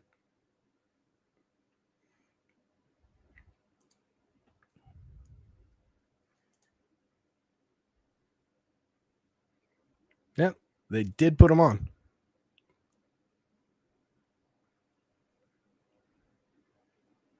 Huh. All right, good. Glad I didn't play him this week. All right, so then this is probably the version that we'll continue to get, or the one that we're showing there with Pete Armstrong in the leadoff spot. Either way, it's about those, those top 5 hitters plus Dansby Swanson. Rockies, 3.41 implied total, but showing some interesting mid-board type power around the obvious guys. Some interesting enough projections that have them in the middle of the board, and they're very, very cheap. They're going up against Jack Leiter, who's pitched to an 18.2% strikeout rate, but an 11.1% walk, a 5.09 ERA with a 4.90 xFIP underneath it. Just 9.8% swinging, 24.6% CSW. His strikeout rate should go up. His walk rate should come down. His ERA should come down. His xFIP should come down. His swinging strike rate and CSW should both go up in this start. Everything points to Jack Leiter having a successful day at 7,700. It's the easiest, softest, highest strikeout opponent available. But there's just enough there with the Rockies. I feel like I've been talking about this and they're not coming through a little bit throughout the season. There's just enough power. There's just enough interesting bats. There's just enough double-digit barrel rates. Just enough hard hit in this lineup to justify, I think, some low-owned interesting shares. Brenton Doyle would be a priority if you're going to this team. 13.8% barrel so far for 4,200 against a pitcher who's really, he hasn't given up much in terms of hard hit or exit velo, and it hasn't resulted in many home runs. But if you look at the 8.7% barrel of 15.2 degree average launch, you could say that there's upside for power there. Doyle doesn't really draw walks. He's a moderate strikeout hitter on this team, but that 24.3 is a high strikeout rate in general. 4 home runs, 4 steals, a 331 xWOBA tells us that there is upside for more. Jordan Beck's been very good over 113 plate appearances with 6 homers, 4 steals, a 275 ISO, 382 xWOBA. One of 2 players in this lineup creating runs above average. 18.8% barrels in the small sample. Just 36, 3,000 against an unproven pitcher. Ryan McMahon, 35-28, 6 home runs, mix and match quality. A 352 xWOBA is interesting under the covers. 182 ISO, maybe a little bit of bad luck there so far. 13.5% barrels, 51.7% hard hits. McMahon's always interesting enough, capable enough. One of the better options for drawing walks against this pitcher, 15.2% so far this year, 10 plus, nearly 11 the last 2 seasons. There's also plenty of strikeouts there. Hunter Goodman, slashing 294, 350, 497, has been easily the best bat on this team this year. 123 WRC plus, just a 308 xWOBA, but a 203 ISO. The results may be better than the underlying numbers. He's always been not reliable. He's always been an upside power bat coming up. 8.2% barrels are actually down somewhat from last year, but 48.2% hard hits are way up. Strikeouts are well down. Walks have essentially doubled. He's been an interesting bat. He's 29 on FanDuel with 2 position eligibility, 44 at catcher on DraftKings. Not uninteresting as a one-off, not uninteresting as a priority if you're building Rocky stacks. Michael Talia continues to be a priority on this lineup. If you're going to this team, you're playing Michael Talia. Him at 3,500, him at 2,600 with outfield eligibility on FanDuel is part of the reason you would go to this team. As uncomfortable as that might be to talk about a player striking out at nearly a 36% rate against just 8.3% walks. Last year, that was 32-1 against 11-8. That's a lot more sustainable. He had a bunch of home runs. 206, 274, 362, just a 279 xWOBA. There's not a lot to like about what he's been this year. The hard hits are way down. The barrels are above 10%, but they're still way, way down. But we know what the upside looks like. And we know that it's very, very cheap for today. Mickey Moniak is interesting at those prices. Another lefty bat against a, again, unproven righty. Doesn't really strike out as much this year as he did the last 2. Maybe that's come around a little bit. It's 122 plate appearances. Still difficult to say, but it wouldn't be stunning if he had made that improvement. Walks are up slightly. Missed a couple barrels, 6.9 down from 9.3 last year, 12.6 the year before, but finding more hard hits so far, 46% versus 34 and 36.9. It's resulted in just a 188 ISO, 3 home runs, a stolen base. Part of his game's in LA, part of his game's in Colorado so far this year. But there's just enough talent there at 2,900, 2,300 that as a mixer in your Colorado stacks, as a guy to help average down some other salaries from other teams, let's say you, for reasons, wanted to go like a 3-man Cubs and a 5-man Rockies, or maybe the Rockies could extend it enough given the cheap pitching available as a 3-man that you could actually use the 5-man full price Cubs stack. Because you get, those two, even if you 3-man through there, that would obviously negate the ability to play Carson Kelly and another one of the appealing bats. But that's a $3,600 average. If you just do it from Doyle and Beck and let's say Talia, 37. Instead of Talia, if you went those two like that. And when we're talking about a 3-man, I don't really care about that 3-player gap because I'm averaging the salary down to 35 a man across that 3-man. Nick Martini, not much of a bat. 267 xWOBA, no home runs, no steals over 86 plate appearances. Adel Amador, Alan Trejo kind of knows. This kind of stops at the top 6 if there's any appeal here at all. 3.41 implied total is telling you not to play this team. The Rangers at a 5-2-1 going up against Kyle Freeland, on the other hand. Vegas definitely wants you on this one. I was on the boat big time last night, and the boat sank. These Rangers did not come through yesterday. Corey Seager wasn't in the lineup. Marcus Semien, I don't think, did anything. He's at 176, 257, 243 so far this year, creating runs 54% below average. No road barrels, no hard hits to speak of. Strikeouts are up 6 points. Walks are at least up a couple, but it's getting very difficult to justify out of a historically good player. Not historically, but in his history. A very good player over time at a very, very cheap price at a desirable position to put him in. That's the only thing that's really keeping Semien in shares, but he does find his way into lineups. Sam Haggerty, if you get him in the leadoff role, I should check if this line, it doesn't look like this is in. 2,800, 2,000 on FanDuel. 2,000 at second base. If he's leading off ahead of Wyatt Langford, Jonah Heim on Luis Garcia, if you're going to this team, is, I'm not going to lie, a little bit appealing.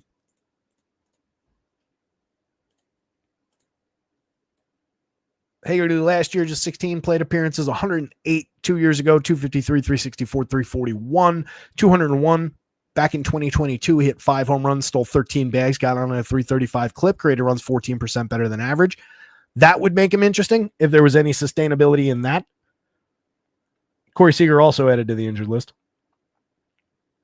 Oh, there's the notification. Yeah, 10 minutes ago, I got the notification about Ian Happ. So that was while I was talking about it. So Seager just got added to the IL as well, so we won't see him today. Let's see if that means this lineup's out. Still not on Labs. I'm not going to look at Twitter to type it in. I won't waste you guys' time that way. Assuming that we get Wyatt Langford, Jonah Heim, Adolis Garcia in those next 3 spots, there is power upside there for sure. Wyatt Langford's very visible. 263, 350, 492 with a 357 xWOBA, 229 ISO, 7 home runs, 7 steals, creating runs 38% better than average, making very good contact. Seeing great results for it. 52 is reasonable. 34, pretty reasonable. It's only in red because of the other low prices that surround him here in this lineup. Everybody's cheap on this team. Jonah Heim putting up pretty similar numbers to what we've seen from him.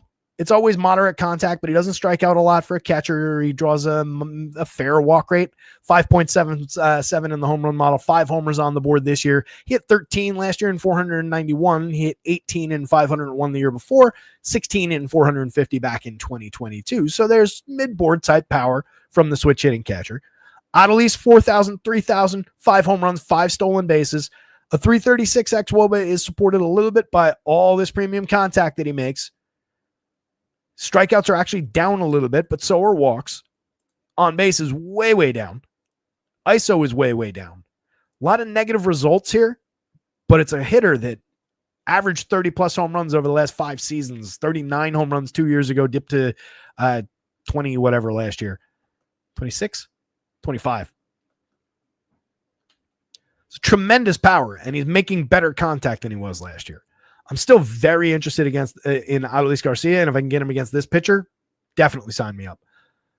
Josh Young for 36, 3,000, 4 home runs, 2 steals, a 340 xWOBA, 107 WRC plus, 12.5% barrel, 50% hard, 14% barrels, 36.6% hard hits. Jake Berger back in this lineup. Berger went down for a minute. He hit very well in AAA, as one would expect from a true major league power hitter. It was a very small sample down there, but they brought him right back up. 194, 234, 330 is what he returns to. Just a 136 ISO, just a 294 xWOBA, 56 WRC plus, and 3 home runs, but a 12% barrel rate that's almost identical to last year. A 50% hard hit rate that's above what last year's was. Strikeouts are a little up, walks are a little down. That stuff normalizes.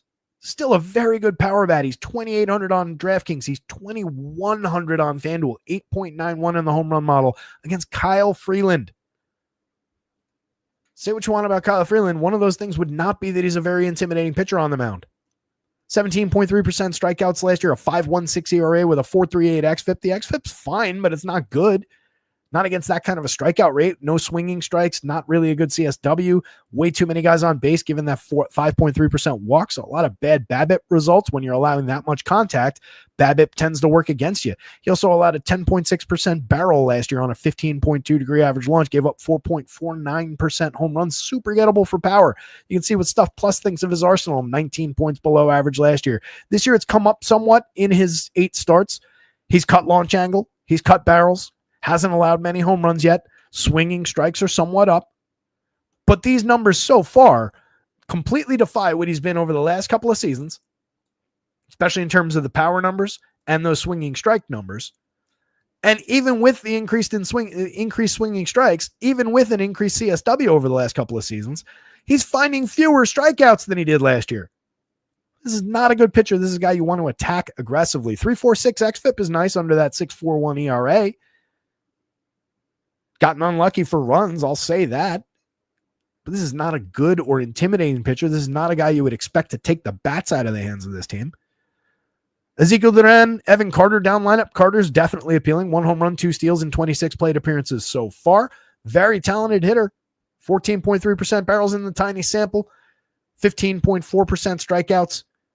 Kid should be good. He's just cheap right now. And Duran has been a multi-year mix and match guy.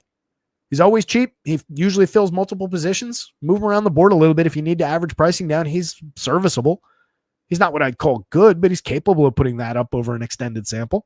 It's enough barrels and hard hits from a $2,200, $2,100 player.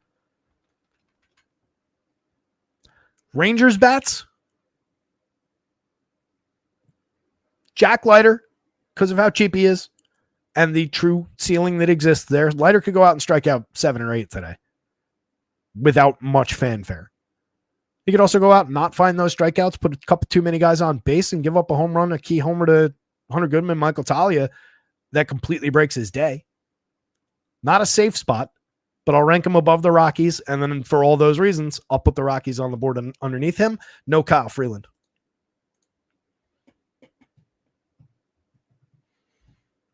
What's up, Trey? Good to see you, buddy.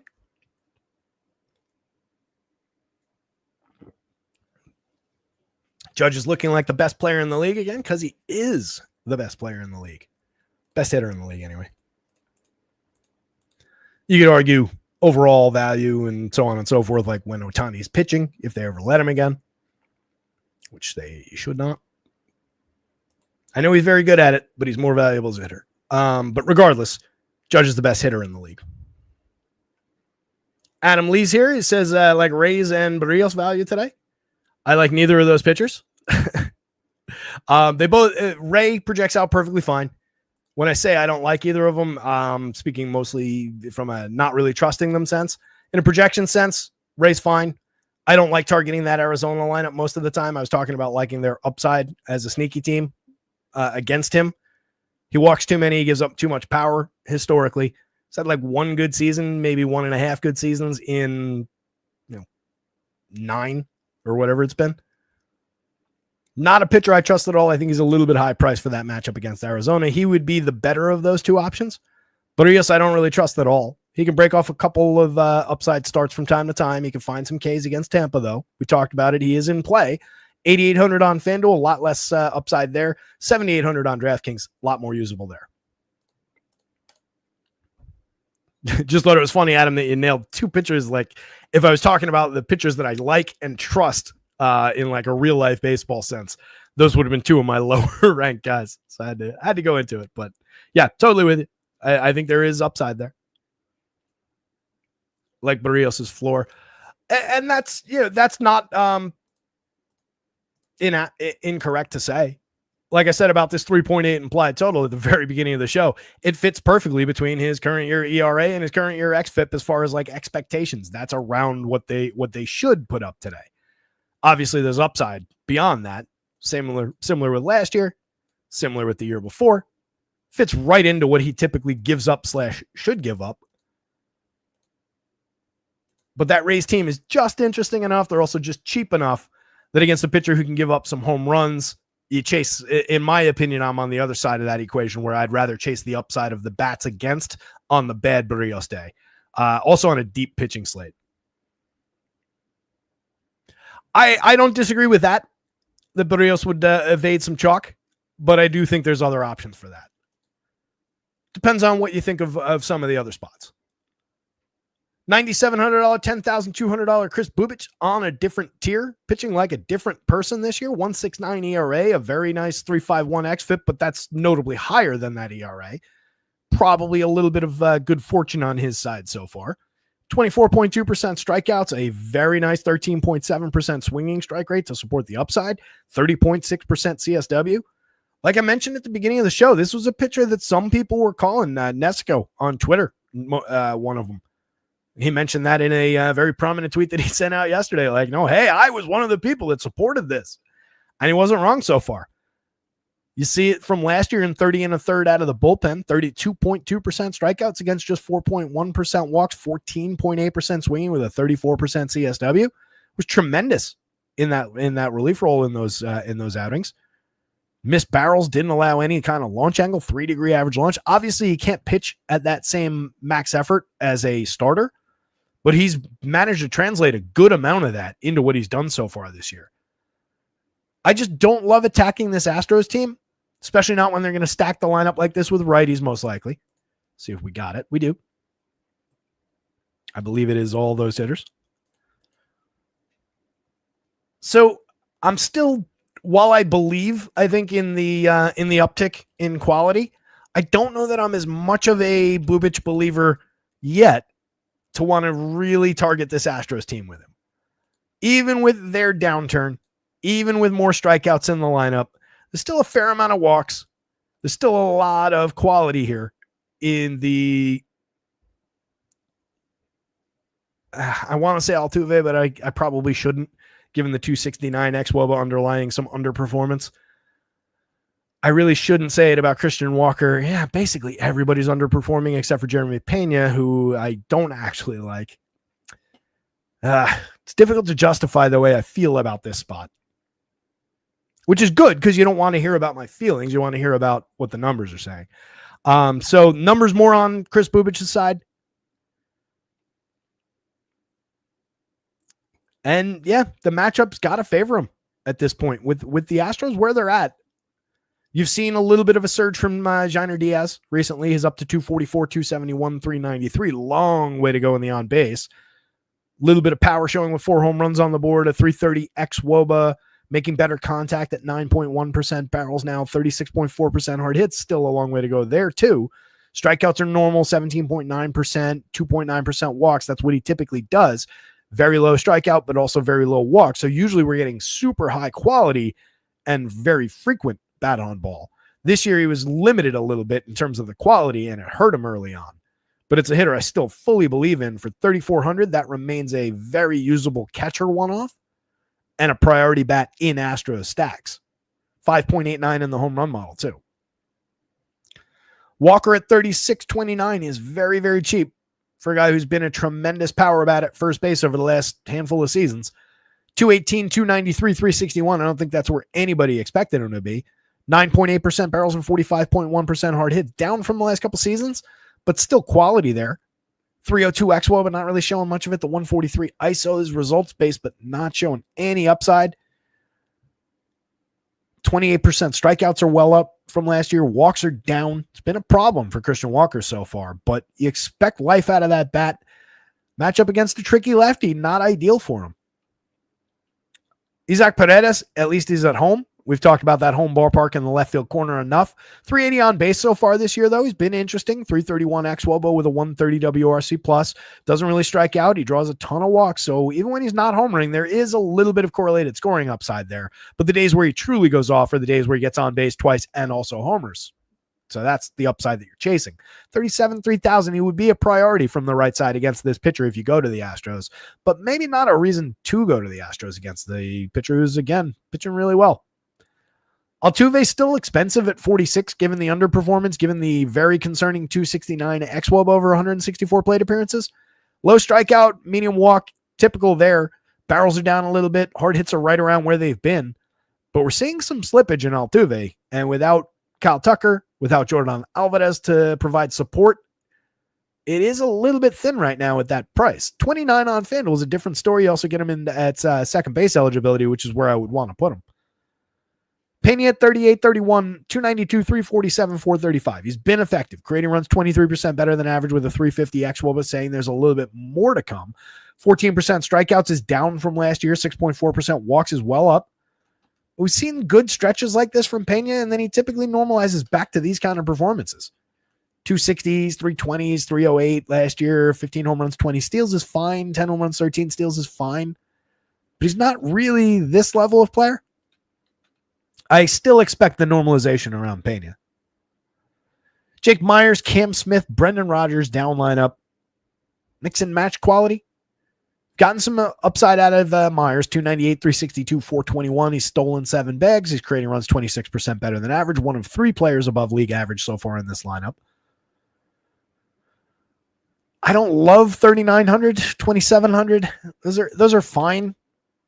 But it's a average player with little bit better performance than we would typically expect out of him so far. Not that the pricing's really gone up to reflect that, but it's up a couple bucks over even where I'd be comfortable or where he'd be a desirable option. Cam Smith not really delivering anything after a hot spring. Brendan Rodgers, at least you're getting high quality bat on ball, 13.5% barrels, 51.9% hard hits. Pretty weak in terms of the results. 77 WRC plus, but you can find any given slate upside from that quality of contact at second base for a cheap price. On DraftKings, you get him at second. On FanDuel, getting him at second requires Altuve to go into the outfield. As stated, I'd rather have Altuve at second base. And then Chas McCormick kind of lingering down the bottom of the lineup, not doing anything over 37 plate appearances. We squeezed a lot of juice out of this orange a couple years ago. I don't know what's left in there, but he's very, very cheap right now. He also hasn't barreled a ball yet this season. Wasn't very good at it last year. Wasn't nearly the guy he was a couple seasons ago. Mix and match, let's say. He's very cheap. The Royals, not an ideal spot for them, but probably also not an ideal spot at a high price on FanDuel for Framber Valdez shares. Framber's been okay this year. 3.94 ERA, a little higher than I'd like it. A 3.47 xFIP is fine underneath. 22.4% strikeouts, a little tick down from where we would hope him to be. 8.7% walks is about characteristic. The barrels is up a little bit. 4.8%, 4.8 degree average launch. We want that a little bit lower, but it's still an elite average launch angle that typically can limit home runs. 2.55% home runs is mostly in line. 185 last year, 235 the year before, 0.4 degree average launch last year. He looks more like the 2023 version right now, minus some strikeouts, minus some swinging strikes and CSW. So we'll see where we go, but we know there's plenty of upside with Framber. What I don't love about this spot though is this ability to limit strikeouts that this Royals team most definitely has as an attribute. Their ability to draw average walk rates, scratch out some on base, and then mix in some power, some good sequencing opportunities. Not a great day for Framber on FanDuel. At 85 on DraftKings, he becomes more playable. They are at a 3.54 implied total because he's very, very good. He's taking a lot of the power out of this lineup. Just Sal and Bobby Witt above even halfway to the magic number. So he's very interesting. I do think you can get away with a few darts at that price. It's just a little bit high for the matchup. Over here is a little bit appealing, and maybe he goes a little bit under owned compared to where he ought to be. I do think as a contrarian team, a lot of times I'll say that, I don't love attacking some of the best pitchers and some of the better run limiters like a Framber Valdez when I'm looking for contrarian teams. But the other side of that same coin is always if I can get a good team and a very good lineup that I like that has positive attributes against that pitcher, that becomes appealing as a contrarian team. So I think the Royals kind of fall into that bucket despite the 3.5 total. It's kind of the same thing as with the Diamondbacks, even though they're showing a little bit less than the D-backs are. Jonathan India would be in consideration for shares at worst. 333 on base is right around where it's supposed to be. A lot of underperformance in the average, the 1 home run total, the no stolen bases so far. But a 337 xWOBA supports ongoing upside. Barrels are slightly down, but hard hits are exactly where they're supposed to be. Strikeouts and walks are relatively similar to where they are, actually improved on the strikeout end. So India remains very interesting. 3,200. I'd rather have him in the outfield than at third base on DraftKings. And I'm going to say I want him at second base on FanDuel for 28. Bobby Witt, superstar shortstop. Just include him in most of your Royal stacks and any given lineup as a one-off. If you've got a lot of money to spend, he's spectacular. 5 home runs, 14 steals, creating runs 48% better than average. 319, 386, 524. Enough said. Mark Canha at 29-23 is apparently on the Royals. Didn't even really register that. 49 plate appearances so far this year, 256, 327, 302, 79 WRC plus. Yet to homer, yet to steal, but he's a player who historically has gotten on base, draws decent walk rates, has solid mid-board power. Last year, a 344 on base, created runs 2% better than average, but just a 104 ISO, just 7 home runs, kind of slipped for the power. 11 homers, 138 ISO the year before. A little bit better in the home run department, stole 11 bases while getting on at a 355 clip and creating runs 11% better than average. 13 homers, just a 136 ISO 2 years before. 367 on base with a 128 WRC plus. So this is a guy who reliably can get you to first base. This is a really good option at the 3 spot. When we talk about not wanting your best actual hitter at 3, but wanting to have a guy who can come through with an extra base hit from time to time, a guy who can reliably get to first base if you need somebody to spark the lineup with 2 outs and nobody on, which is when third comes up the most often. It's a really good option for that spot in this lineup. I like that a lot. And for DFS purposes, he's kind of mix and matchy. You're chasing on base and correlated scoring ahead of Sal Perez, Michael Garcia, and Vinny Pasquantino, who we like a lot on this show.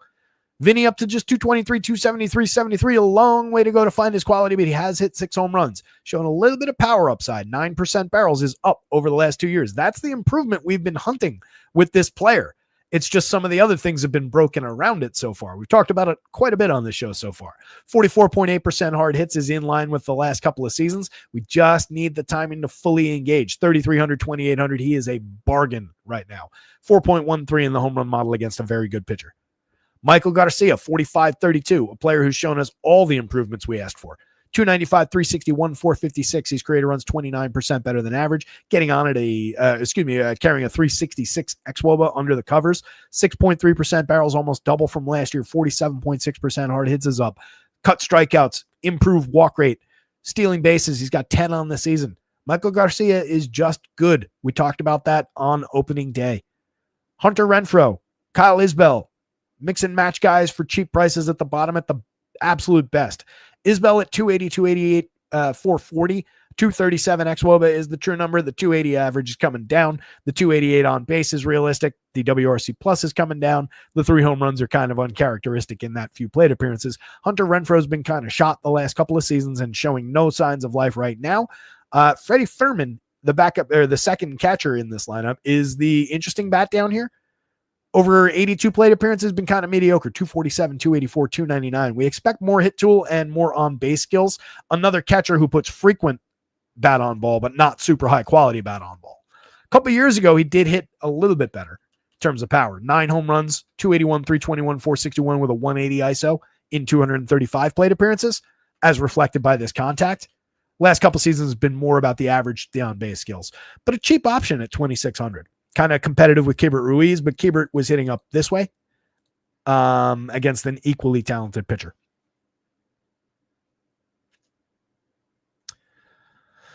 Man, this is a tough spot to put a ranking on. These pitchers are coming up very similar. The matchups are similarly tough. I have less faith in Bubic than I do in Fromber. I like both lineups and would play them. Can I call this a 4-way tie? All right. Fromber, Astros, Bubic, Royals in that order. But it's all very, very close. 4 corners game for sure.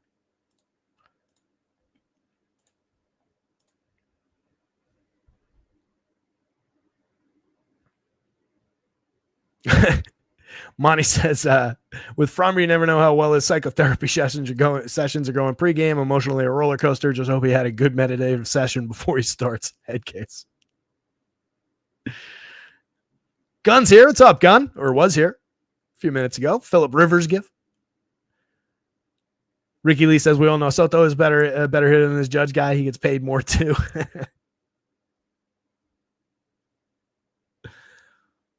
Bobby Witt got robbed by Judge. Ricky pulling at threads.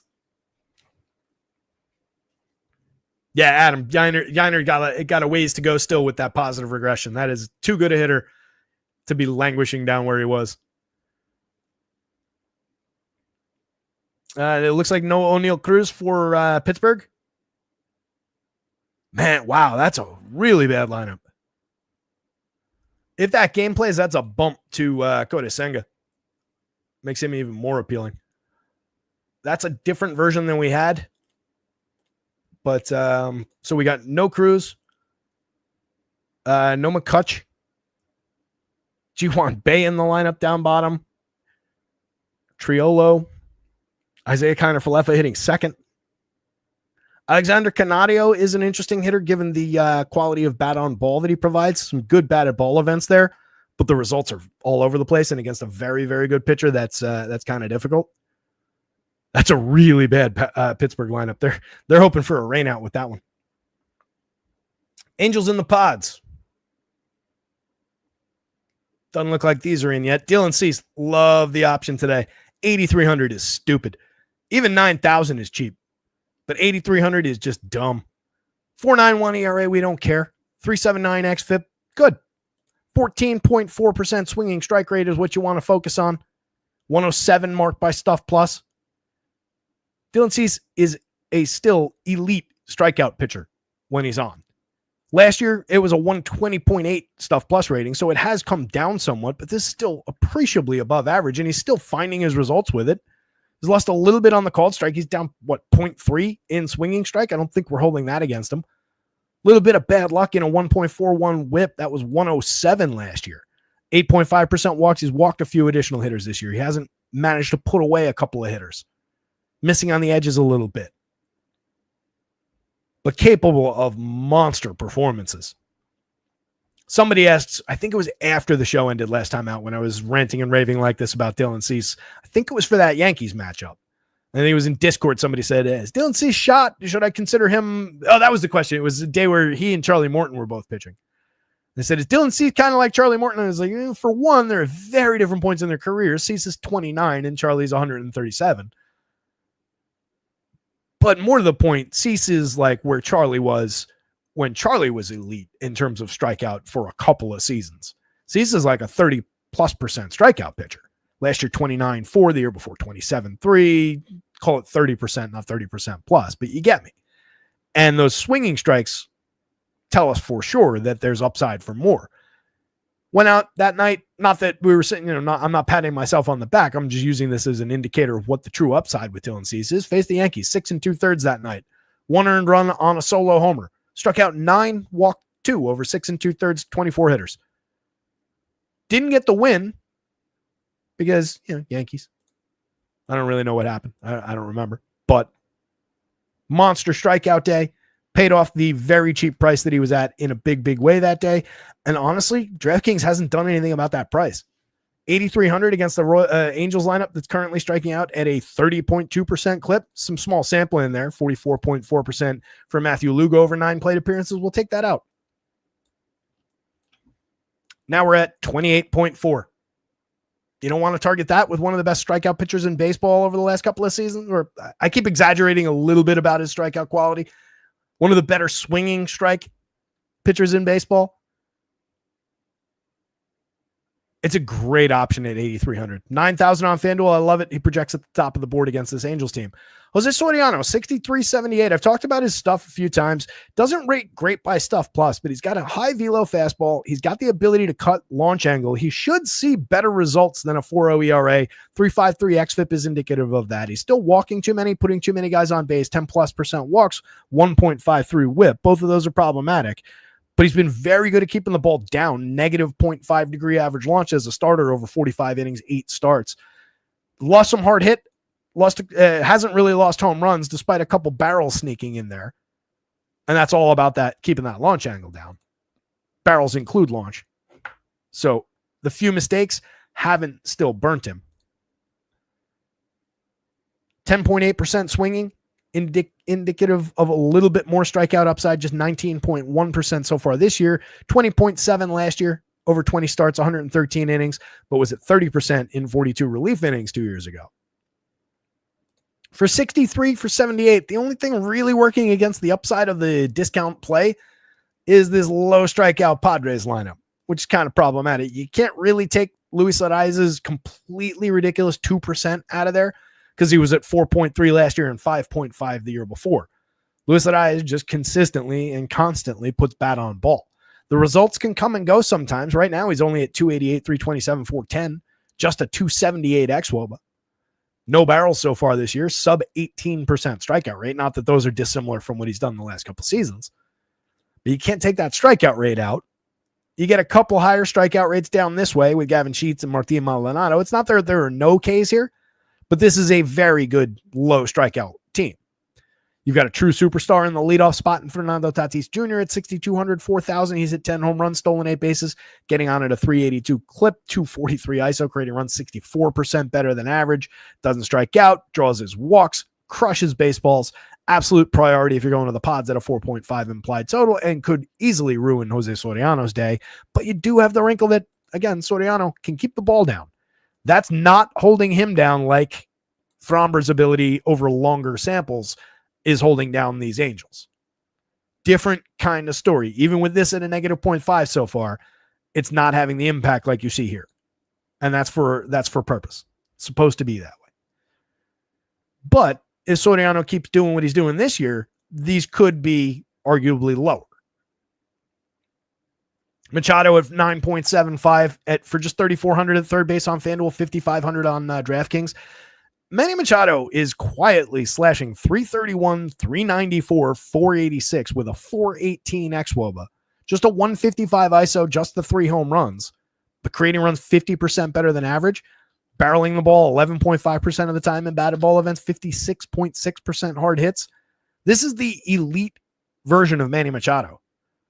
He's priced up a little bit from where he was, but this you could easily have him around 6 right now on DraftKings. You could easily have him around 38 right now on FanDuel. I think you are getting him a little bit cheap.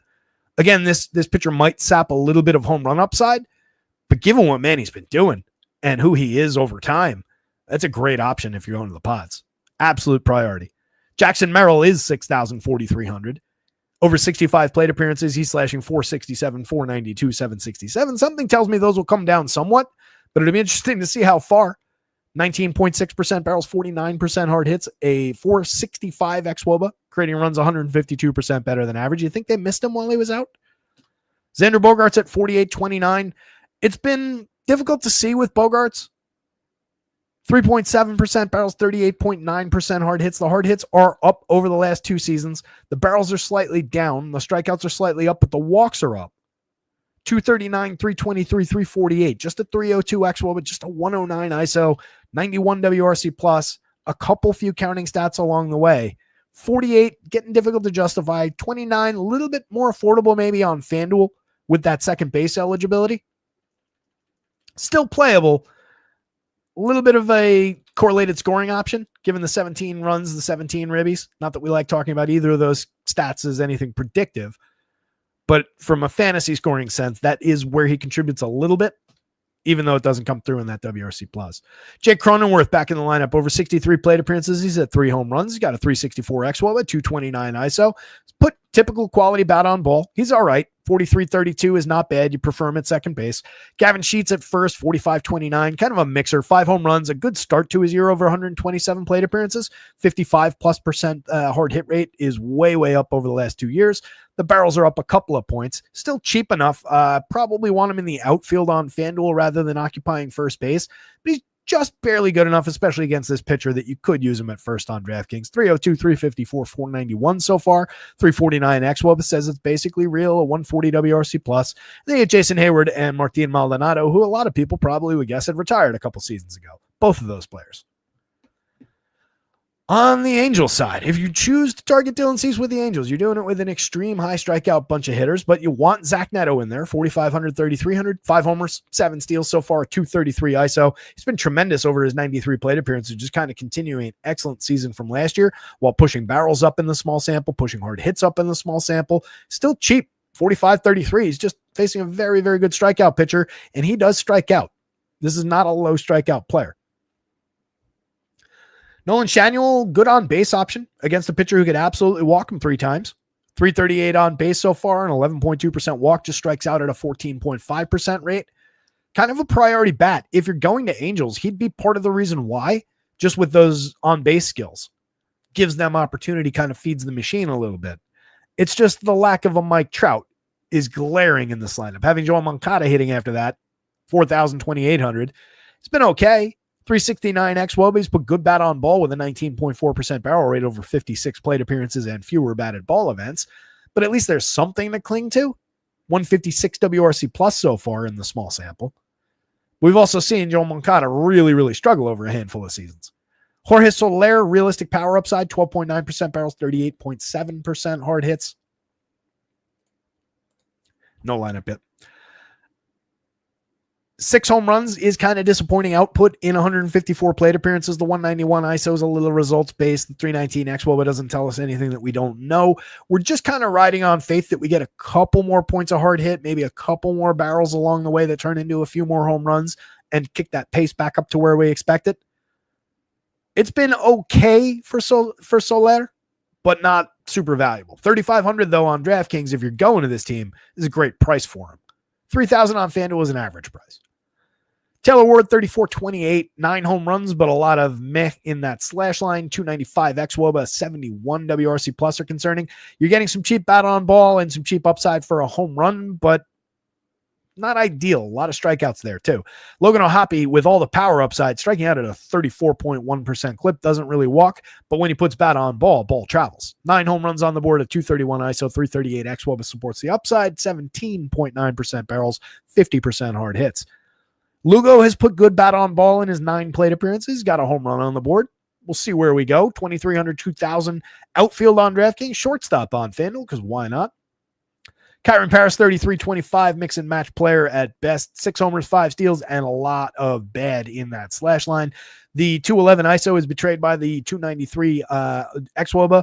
16.4% barrels, 45.9% hard hits. You're just looking to catch lightning in a bottle with one of those batted ball events. Timmy Anderson, another player who probably should be retired.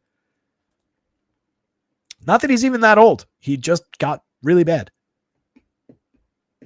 Was it Jose Ramirez knocked him out, right? Knocked the baseball right out of him. Dylan Cease, Padres bats. Jose Soriano darts for a cheap price. He's not a bad option at those prices. Not a good option either, but not a bad one. And then only then the Angels bats. 3 games to go.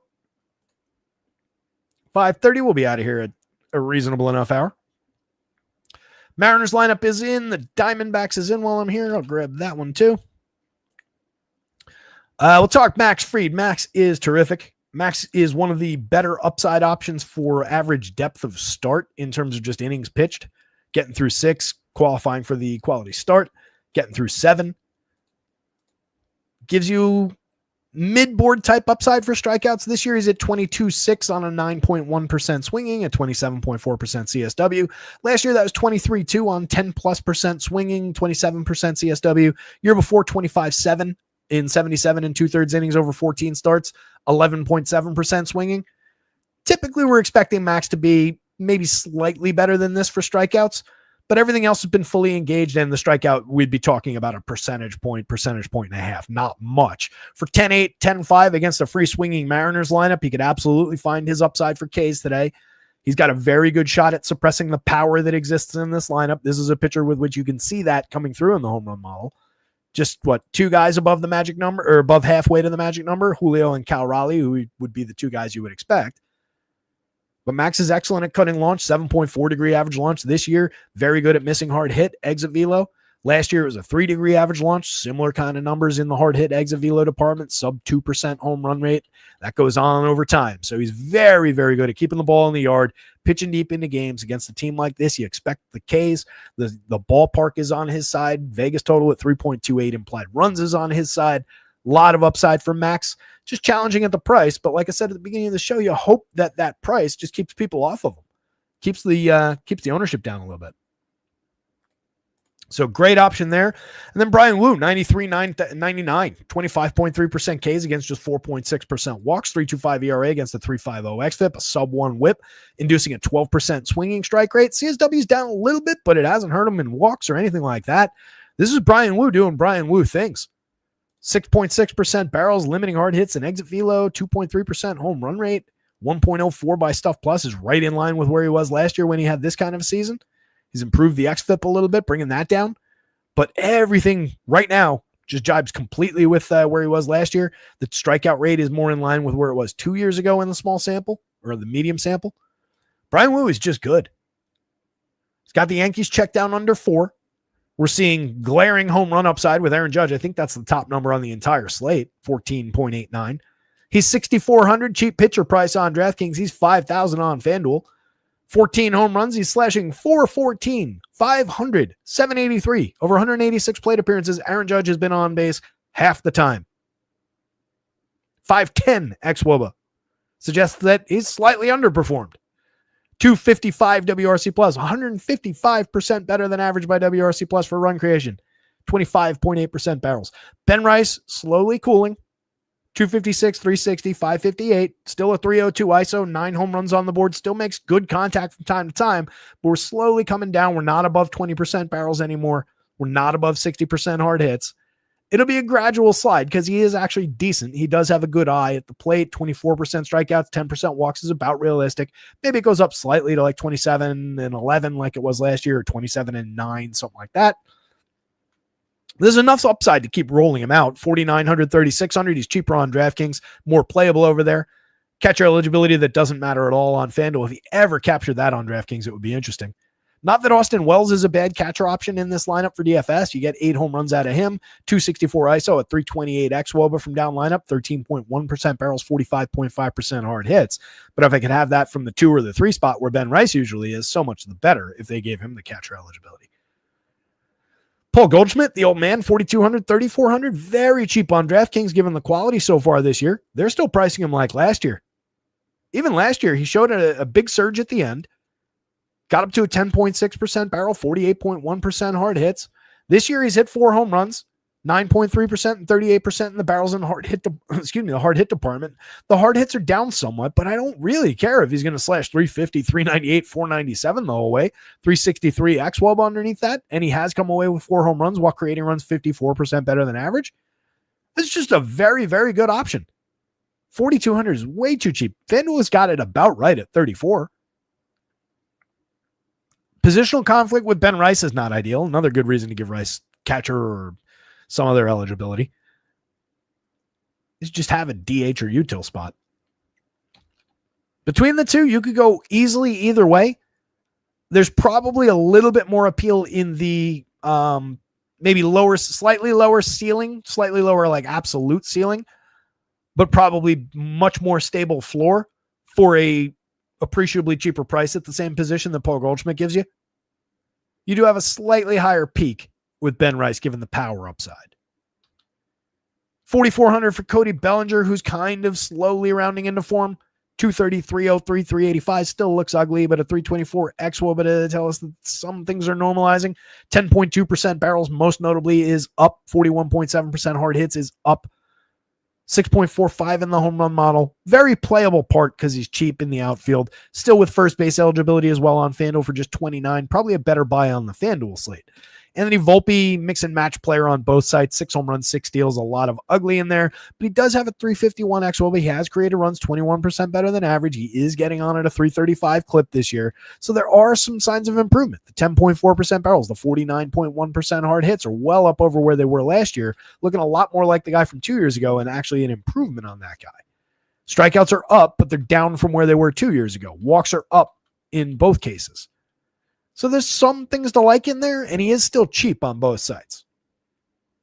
Wells, as mentioned, cheap for the quality of contact. You're just home run hunting with that player, but as a cheap catcher option, that's there. Oswald Peraza and Jordi Vivas, they also get DJ LeMahieu back today. And Oswaldo Cabrera is gone, broke his ankle, so he's going to be gone for the foreseeable future, if not forever. I would expect LeMahieu will be in the lineup probably at third, but there's no real way to say which one of Peraza and Vivas would be in. It's probably going to be Peraza at second, DJ at third, I would guess. Either way, neither one of those players has really held much down at the bottom of the lineup. Just 54 plate appearances out of Peraza, 2 home runs on the board. He was supposed to be something, but really hasn't gotten there. 319 xWOBA, 184 ISO in the small sample. A little bit of quality in the bat on ball. So maybe you can chase a little bit with him. If it's Vivas, then he needs a hit tool and speed-oriented player, and that's about it. And really hasn't shown as much of that at the major league level. Probably just overmatched right now. And again, all of that is attacking a very, very good pitcher in Brian Wu, who could go out and have a good day against the Yankees today. So not a great option. Mariners bats against Max Fried, really not that appealing. If you're going there, it's all about Julio, Cal Raleigh, and Randy Arozarena for me. Those will be the 3 players I'm targeting. I'm just buying some barrels. I'm buying their best hard hit rates. If you want to throw Mitch Garver into that mix on FanDuel as a second catcher util option, then go for it. He's very cheap. He also puts good bat on ball when he makes contact. But you're buying a lot of strikeouts there. You're buying a lot of the downside against Max because Max not bad for allowing home runs. He's in fact quite good at limiting them. And he's going to go find some strikeouts against those hitters. It's really not ideal. Julio kind of scuffling again, 228, 317, 407. This is just what we get out of this player in April and May. It just seems to be the case. It's been the last couple of seasons this way. 366 xWOBA tells us that things will be fine. So does the contact. That doesn't look all that off from the last 2 years. It's just frustrating. He's cheap, though, 44.33 for the quality. JP Crawford, 335.28, getting on at a 384 clip that looks a lot like a couple seasons ago. He's even stolen 2 bases, creating runs 30% better than average. Kind of quietly putting up some very good numbers at the top of this lineup. 35.28 is not a expensive price. It's just a really bad matchup, and lefty-lefty against Max Fried is not ideal. Cal has hit 13 home runs, a 397 xWOBA underneath that, a 317 ISO, creating runs 66% better than average, a 20+% barrel rate. Tremendous for power, but we know the strikeouts are there. Can draw walks, but it's not a great spot for that against Max either. Arozarena, you're just getting the bat on ball. So far this year, 5 home runs, 8 steals. Getting on at a 392 clip is excellent, a 379 xWOBA, creating runs 48% better than average. That's what I mean when I say this team is kind of sneaky for run creation, given the power upside and what some of these guys have been able to make happen, even with the weak front end and with high strikeout rates. Dylan Moore, Donovan Solano, Leody Taveras, and Ben Williamson down lineup, mix and match guys all. You have gotten a lot of quality out of Dylan Moore at 284, 335, 45. We've seen him carry stretches like this in the past. 13.6% barrels will probably normalize back down. 7 homers and 7 steals are great for counting stats. He is getting on base. It is supported by a 362 xWOBA, creating runs 50% better than average. He's in play, especially at 3 positions for 3,000. Second base eligible for 41 on DraftKings. That's getting up toward the upper echelon, the upper levels of like where I would want to pay for him, even at those still cheap prices though, just because we know who he really is. Solano is just a line drive hitter. Probably won't continue to strike out at a 27.6% rate. More bat on ball, but has been very low quality in 58 plate appearances. Taveras is a mix and match guy. Same with Ben Williamson. I skipped over Trent Grisham, didn't I? 45, 3,000. He's been undeniable. 12 home runs, a 375 ISO, a 422 xWOBA, 17.1% and 48.8%. Been absolutely tremendous. This is the best 118 plate appearances of Trent Grisham's career by a pretty wide margin. Definitely can get him into your Yankee stacks, assuming he's leading off. Less appealing if he's down lineup.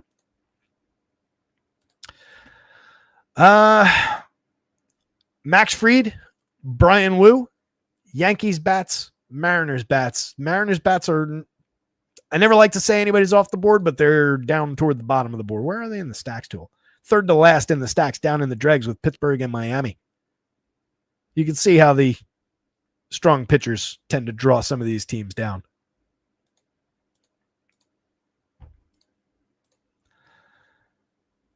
Going back to that, you can see how Arizona, not completely defying their 10th ranked implied total, but 382, not exactly far off of where the Yankees are at 380.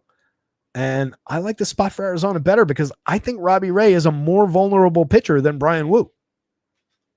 Robbie Ray is walking currently 12.7% of opponents, striking out 25-4. That's fine, but it's not really sustainable. As a strikeout to walk ratio, that's not good. When he was in the 30s and walking double digits, that's more sustainable. When he was truly good, he was striking out guys in the 27-29% range, but he cut walks down to 8%, somewhere in that territory.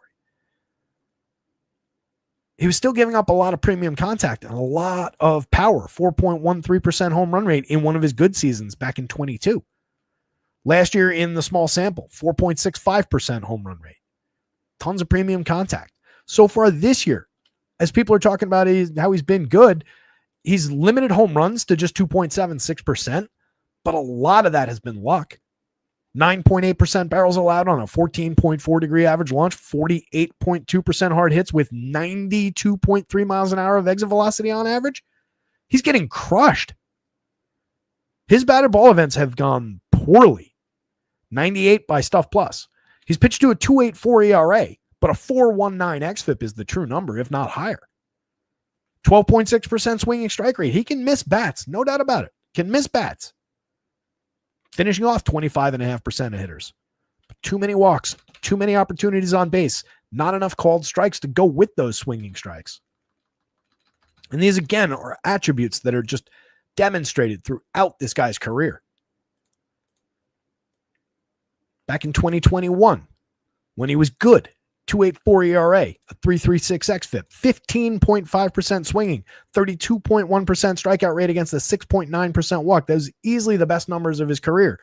Still gave up a 9.8% barrel, 42.9% hard hits, 90.4 miles an hour of exit velo, and a 4.27% home run on 17.6 degrees of average launch. This has always been the gotcha with this pitcher. He's wild. He's a roller coaster. Gives up way too much quality contact. Gets away with it a lot. Wind is blowing out in this stadium at a 15-mile-an-hour rate, but this stadium negates wind. Where does that come into play against some home run numbers that are already super appealing?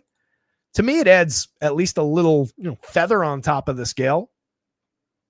I'm firmly on the Diamondback side of this matchup. Robbie Ray is usable. 95 on FanDuel, 9,000 on DraftKings. We've seen this a few times already on the show, but he's right here on the board. I'm not taking him away. I'm just saying the other side of this game is also usable. And among the top-end pitchers, this is the guy I trust the least. In no way am I saying he can't go out there and dominate today, though. Could. Easily could. D-backs. Ketel Marte, 11.33 in the home run model. Corbin Carroll, 11.50. Eugenio Suarez, 11.12. Suarez has 12 this season. Carroll's got 13. A 3.28 ISO, a 4.19 xWOBA, 17% barrels. You also get 17% barrels, 56% hard hits. These numbers, very, very similar quality of contact from two entirely dissimilar hitters. Eugenio at 200, 292, 487 is never going to be a good option for on-base skills. I shouldn't say never because he does have a 9.4% walk. He gives you a little bit in that department, typically a little bit better than 292, but that's not what he does. He's here to hit home runs. That's why he's on the planet. 374 xWOBA at 287 ISO, 112 WRC plus. You're just taking the power upside against Robbie Ray. It's a great spot to find him at 4,200. 3,500 on FanDuel. He's fully priced, but I'll take it. Randall Grichuk, a mix and match righty with good batted ball events, 12.2% barrels, 53.7% hard hits this year, jibes with where he was last year and in previous seasons. He's just hit one home run in 60 plate appearances, but a 196 ISO. Some good extra base hits in there. Randall Grichuk for 23-27 from the right side is easily playable against Robbie Ray to help average down the pricing. Now, if I'm including Grichuk and Suarez at 23 and 42, I've already averaged my four-man with Ketel Marte and Corbin Carroll down to 4,325. So even though we've got to round that up to 4,400, Can I possibly interest you in a pitcher whose flaws we just went through that match up with his team perfectly? Can I interest you in that collection of hitters for 4,400 apiece? Can I throw Josh Naylor onto that fire at 41 and average it down to 40 or have it be 4,280? So now it's 4,300. If it's not Naylor, can I throw Gabriel Moreno and all his on-base skills into that? Moreno, 8.7% walks this year. Last year, 11.7. Sub 20% strikeout rates each of the past few seasons. 40+% hard hits. A good run creator. So far this year, the results have been kind of mixed. 250, 322, 308, just an 81 WRC plus. Last year, 7 points above average for run creation. Got on at a 353 clip over 351 plate appearances. Year before, hit 7 homers, 339 on base, a 103 WRC plus. You get the point. Lourdes Gurriel at 32.29 is cheap. 7 home runs on the season, a 208 ISO. Should normalize at least a little bit in terms of the average, the on-base skills. 239 on base is glaringly bad. 9.9% barrels, 37.4% hard hits. At worst, playable for a cheap price. Jordan Lawler's here now. Top prospect in this organization. 2,000 on DraftKings at shortstop. 2,300 on FanDuel.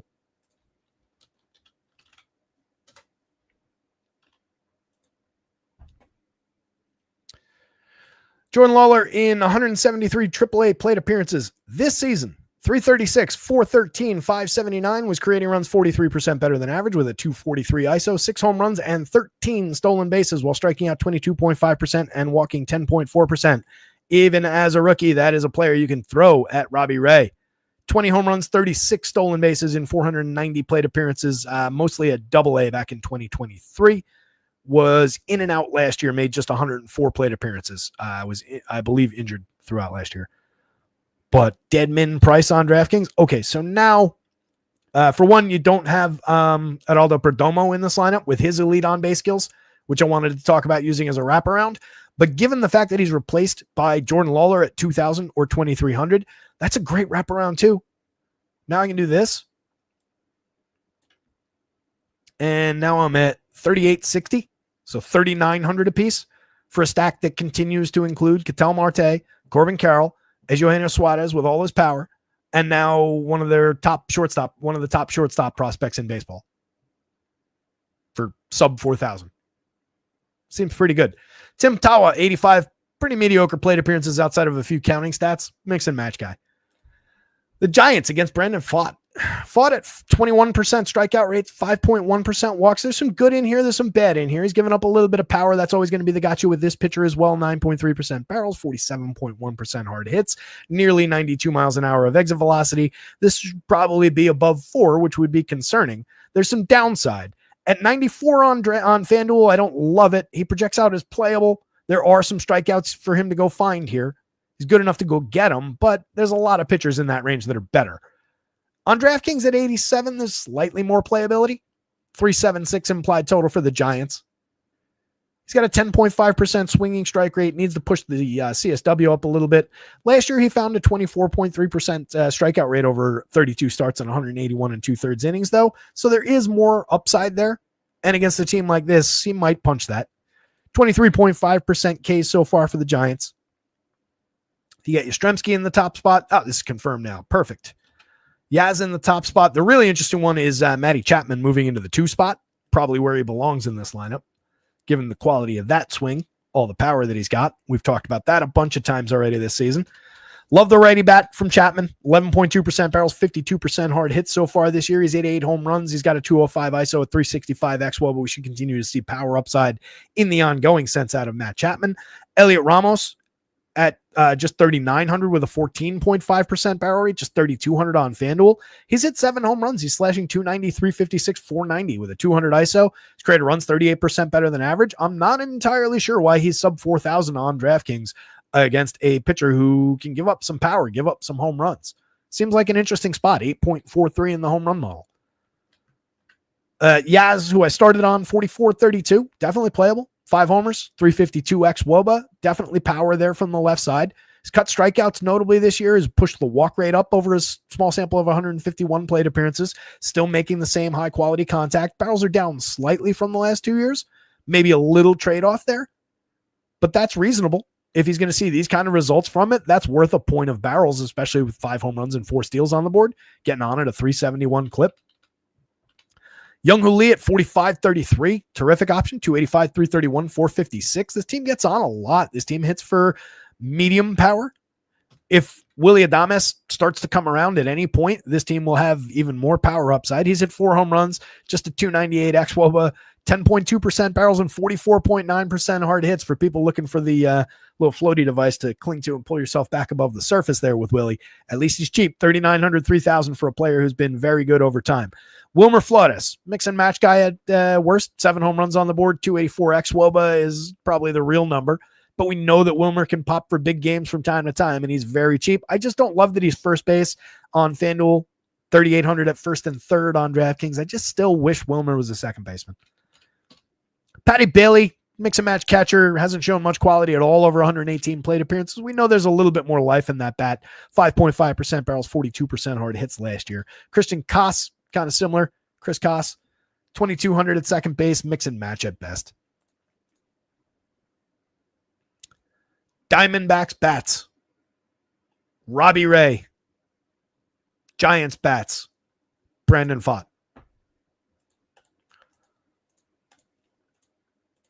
Last game up. If you were here at the beginning of the show, you know I like this team as well. 2 late night spots that we're getting on the board.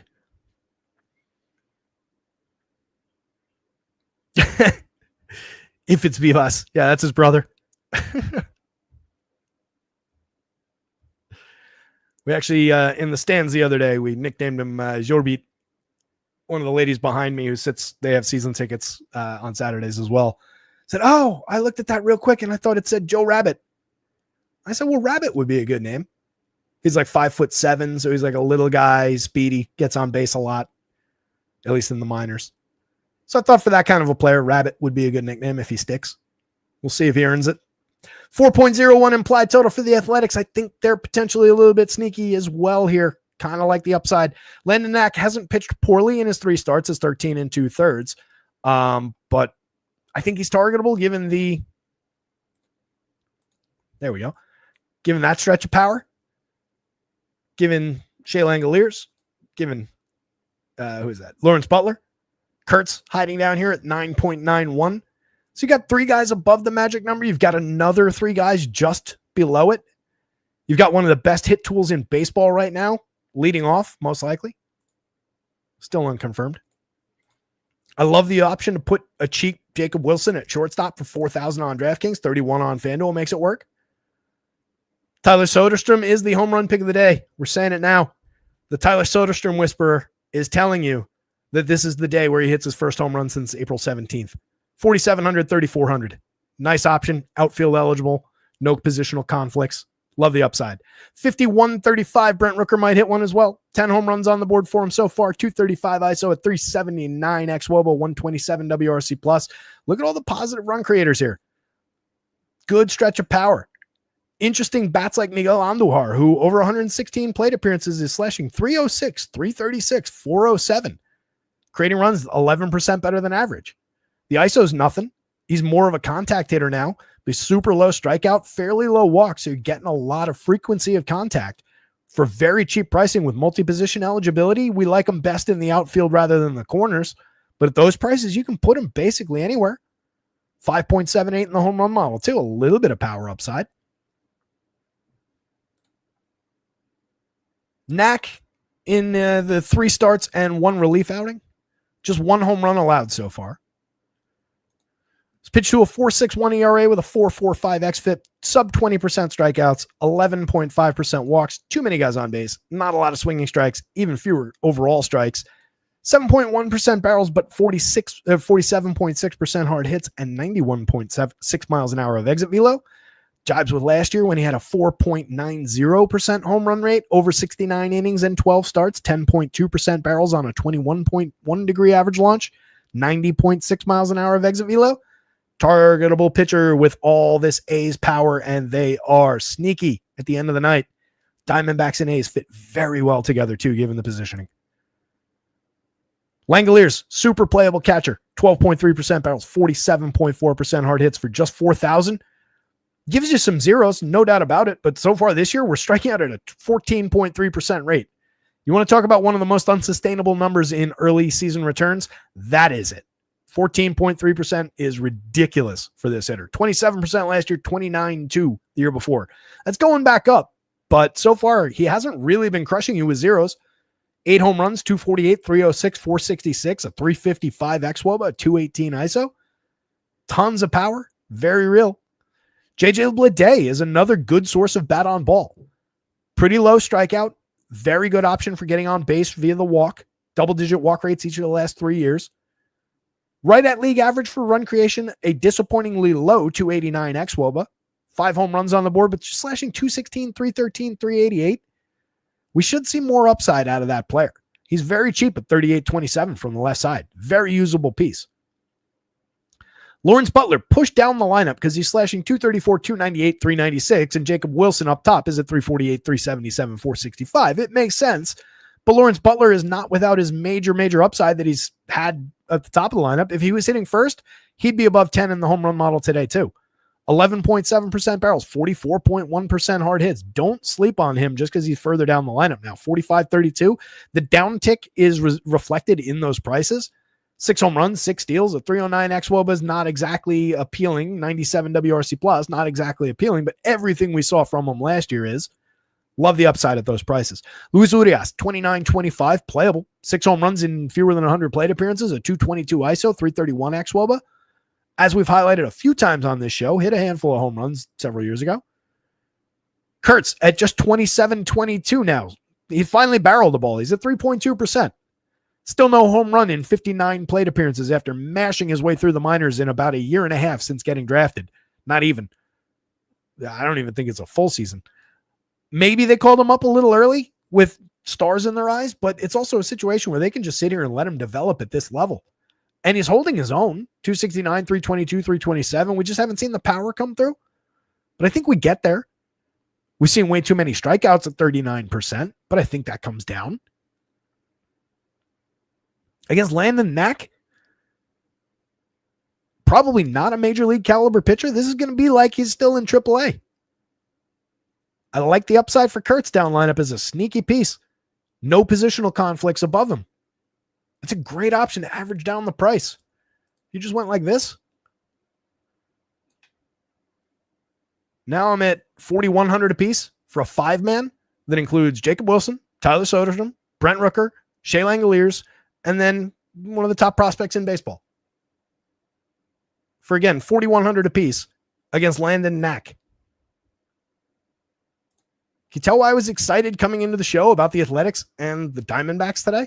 Given those prices, given how some of these things fit together.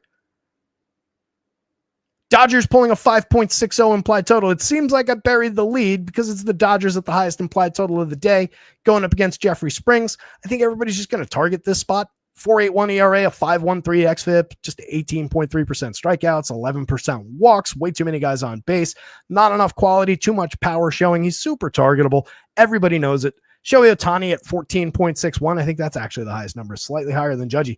65.46, super high priced, but well worth it. 12 homers, 10 steals. It's Shohei Ohtani. Don't overthink it. Mookie Betts, just the shortstop on DraftKings, 3 positions on FanDuel. Putting Mookie Betts at second base continues to be ideal over there. 3,900 is a bargain price too. 272, 351, 435, 123 WRC plus, maybe slightly off of the expectations. Couple things to watch as we've discussed a few times, but still Mookie Betts in there.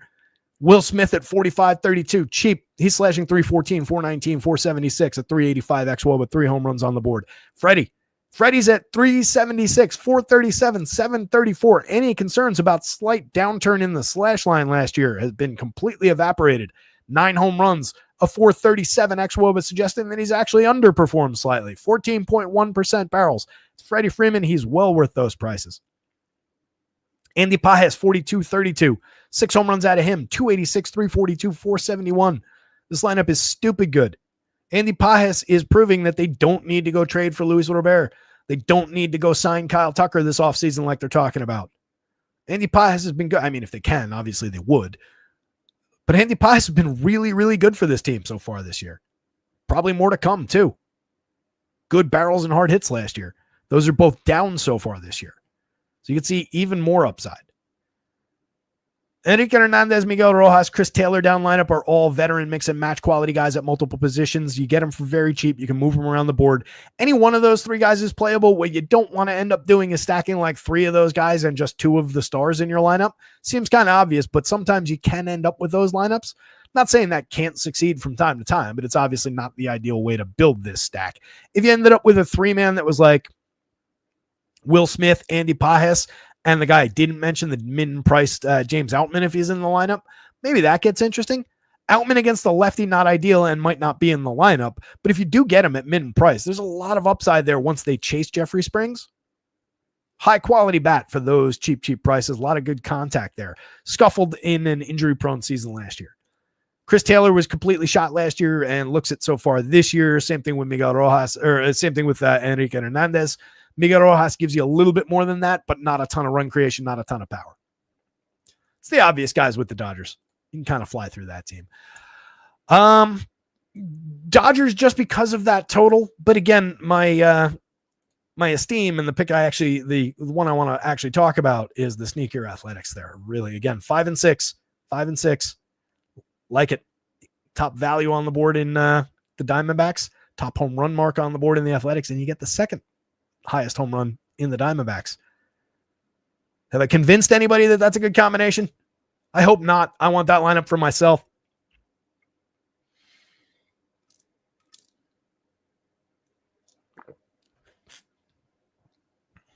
Monty asks, any idea on the pinch hit percent Grichuk is pulling in the 3 spot for Arizona tonight? Couldn't tell you, bud. Not sure on pinch hit. Grichuk's good enough, though. I think he's in there the whole time.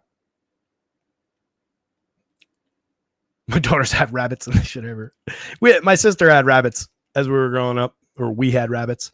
She had one, and then our neighbor Bill, not like the kid, the father, took her female rabbit and threw it in the cage with their male rabbit. And a couple weeks later, we had 6 more rabbits. It's kind of how it goes with those things. Little tiny bunnies are cute. Hers, the one that we had, the main one, the mom in that situation, I realize it's after 6. We'll get out of here in a moment. Was a very bitey rabbit. Bites into your finger and draws blood. My sister was a little kid.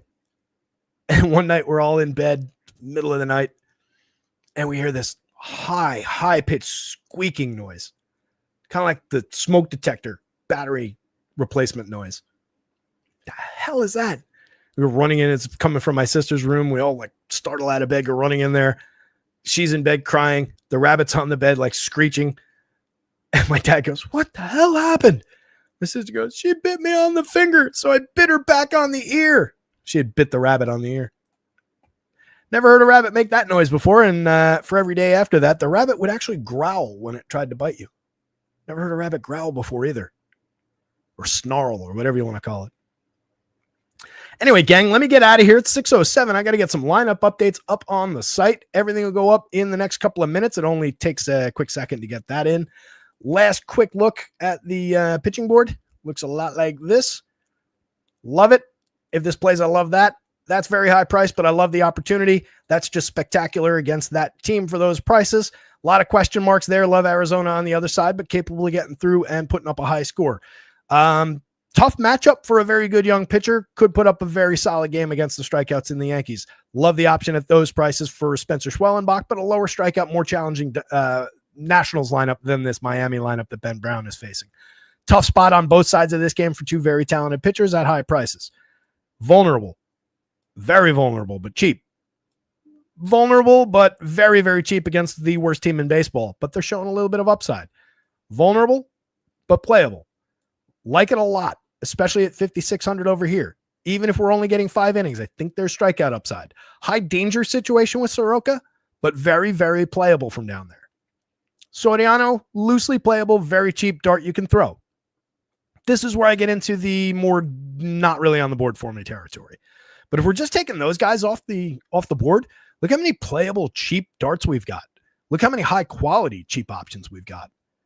As mentioned, I don't think it's completely nuts to suggest that you could do that. Ben Brown and Mike Soroka, 65.50 apiece, 13-1 total on the mound. It's not your highest upside play, but it's also not crazy. Same deal with like 75, 7,000 and attack Miami and Colorado with two competent young pitchers with strikeout upside. 72.5, 14.5 total. It's a real cheap, easy, quick way to get down and dirty with pricing on DraftKings. Of course, the best way to do that is right there. 85-75 with Dylan Cease and Ben Brown. 79 total, or 79 apiece, 15.8 total. And you get Dylan Cease against the Angels and the upside of Ben Brown against Miami. Take that combination, put it together with the Diamondbacks and the Athletics, and hopefully we succeed. That in mind, you guys, let me punch out of here. Good luck out there tonight. You guys absolutely rock. Those of you who stuck it out to the end, those of you who are catching up on fast forward right now, good luck out there tonight. Somebody go win something. Share the results when you do. I love seeing those results on Twitter, at rotoscouts, in the Discord, which is linked in the description below. Free Discord. Doesn't cost anything to come join the community. Come hang out, share your successful results, and we'll see you tomorrow for more of this on a Wednesday. Later, gang.